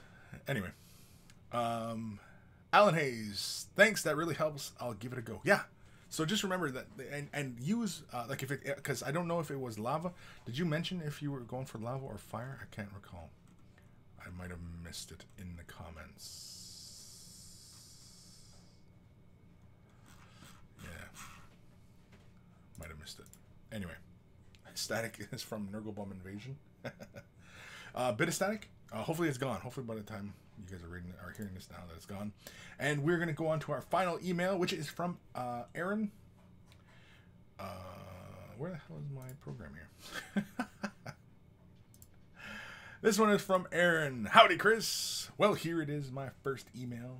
The first 3 are my Stormcast Warband for Shadespire, done in the Hammers of Sigmar, followed with a few more of my Stormcast. Also included Gazgal Thraka and the old metal Big Mech with shock attack gun, and 1 naked dwarf. Be gentle. Be gentle. Aaron Siege, aka Siege and Destroy. And so here is Aaron's offerings. His efforts, I should say, offerings, efforts. I like it. Looks nice and clean. Paint's where it should be. Good tone. Paint coverage looks nice and even. We got some highlights going on.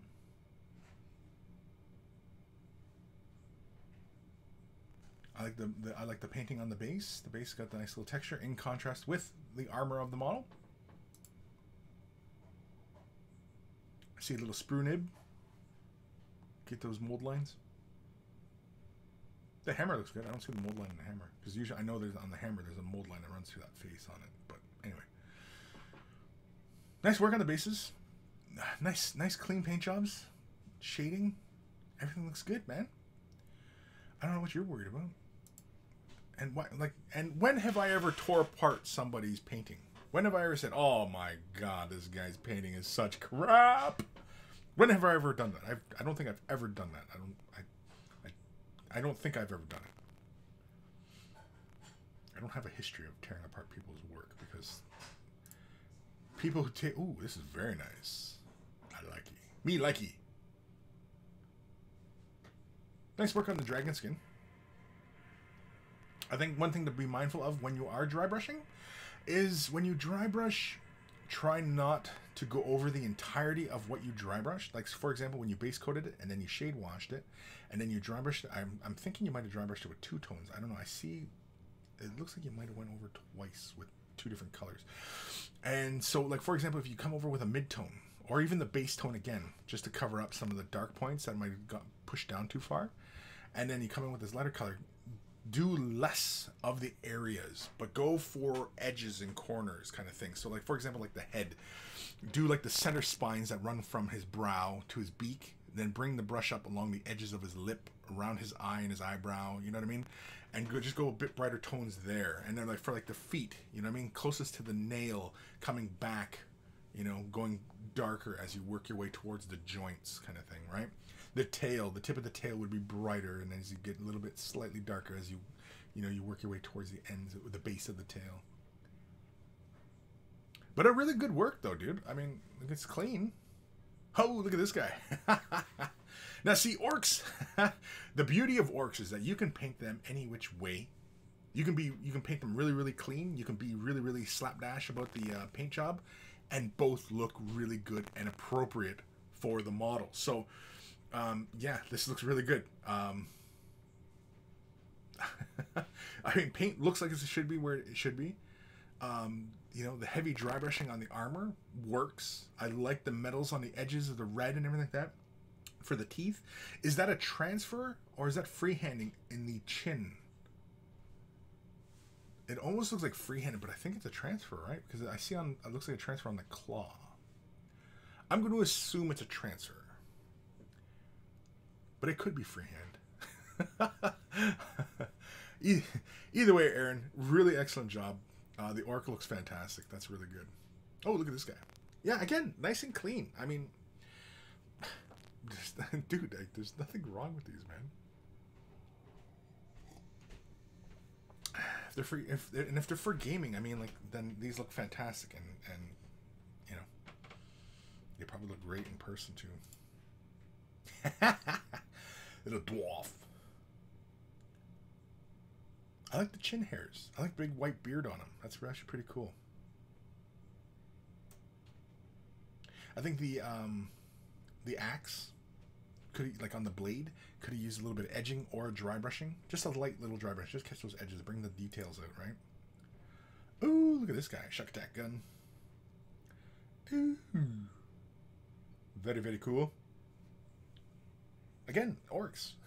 You can do anything with orcs. You can paint them nicely. You can paint them messy. You could just slap color on them, and just, you know, it just looks cool. Oh, we're getting a side angle now of the naked guy.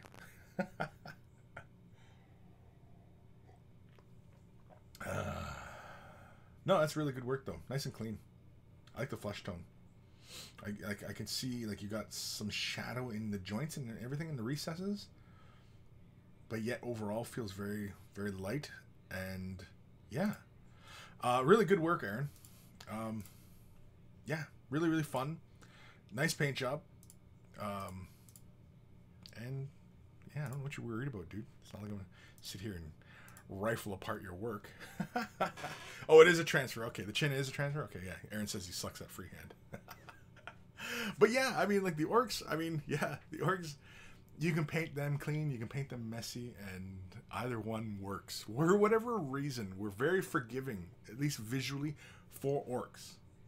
Why is that? Like, if we did a really kind of slapdash paint job on Eldar or Space Marines, it'd be very apparent. And you'd be like, you know, you got some work ahead of you, buddy. And with orcs, it's like, yeah, it looks cool. Do it. Let's go. You know? Like, you don't care. It's just kind of weird. It's kind of interesting how we treat things differently based, I guess, on the army and the established aesthetic of the army, right? It's kind of funny. Because, yeah. Stefan Henry, they have latchkey axes. They do. They have latchkey axes because it's, you know, they're unlocking your whoop ass, the can of whoop ass on you.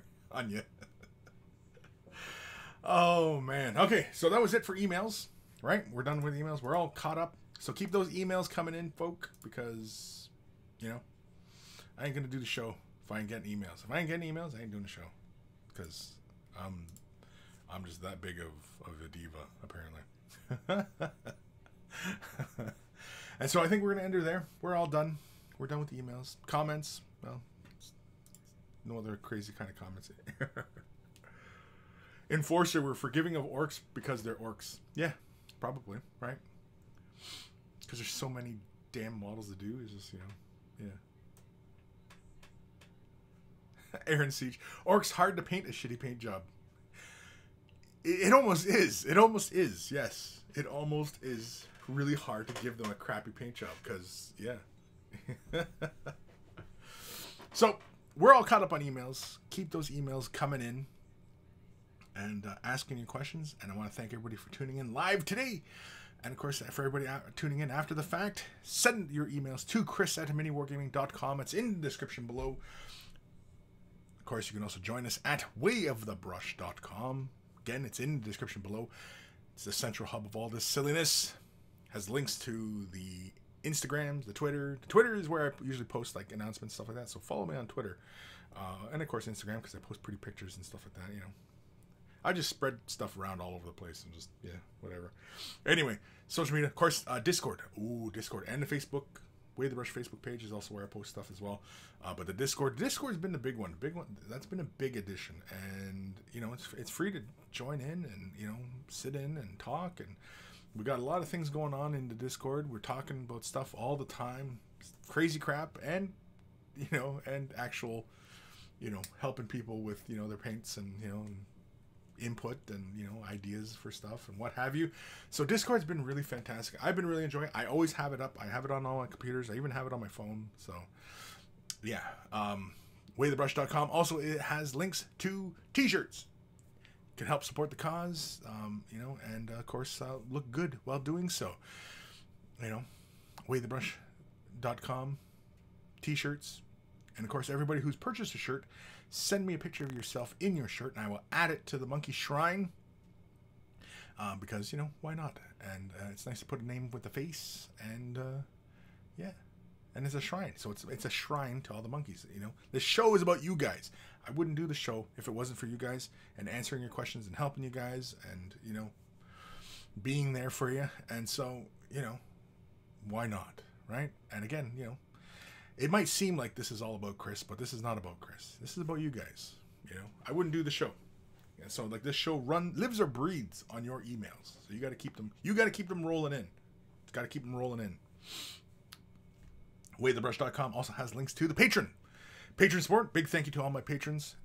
As always, without their support, a lot of the upgrades just wouldn't happen. You know, the giveaways, the website, all that stuff just wouldn't happen without their support. And so always a big thank you to my patron. And of course, if you are considering patron support, I only ever charge per Way the Brush, which is only once a week. So how many weeks in a month? And that's how much you'd be contributing. So you kind of work out if you can budget or what have you, whatever. Of course, you know, if you can't support monetarily, that is fine as well, because liking, commenting, subscribing, following, and sharing these videos, you know, if you're on a forum and they say, hey, you know what, I need help with this, and you say, well, this is the guy to talk to, and, you know, that helps. It all helps. It all helps the cause. It helps, you know, bring us together and create a positive environment, you know, because a lot of times, you know, you get so many people in this hobby that are just too venomous and just, you know, or just, you know, they're just not very helpful or don't want to help, you know, and that's unfortunate, but hey, whatever. Also, a big thank you to Guymere Alfer, aka Carl, aka Beer and Blood Bowl. That's his YouTube channel. Check him out if you love yourself some beer and you love yourself some Blood Bowl.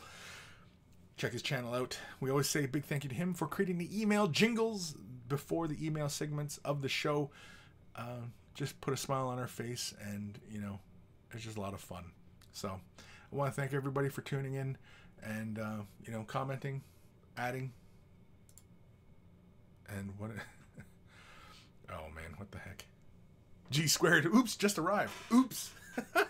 Yeah, a bit late, G. I'm going through my closing spiel right now. Nathaniel just returned from walking my dog. Some dude parked like a total dick. Someone else put his windshield wipers up.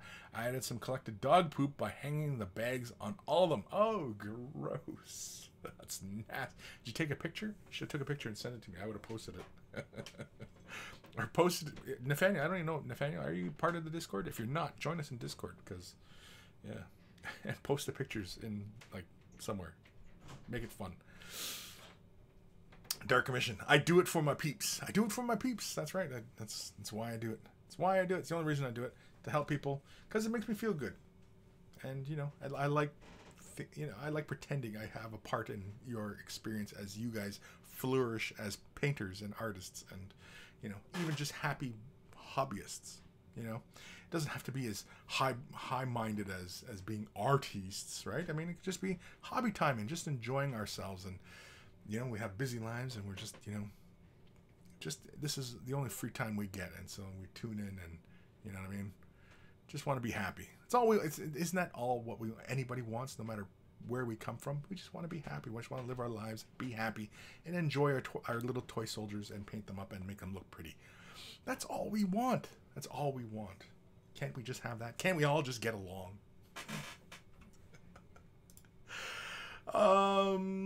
That's it. I don't think I can go any lower than that. So, take care of your brushes. They'll take care of you. And I will see you guys next week. Next week? Yeah, next week. I will see you guys next week. I will see you guys next week. Well, you might. Yeah, I'll see you. Because I'm watching. Right through this camera. Don't do it. Don't. See, put that down. Put that down. You don't need that.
You all think I'm going to do something funny.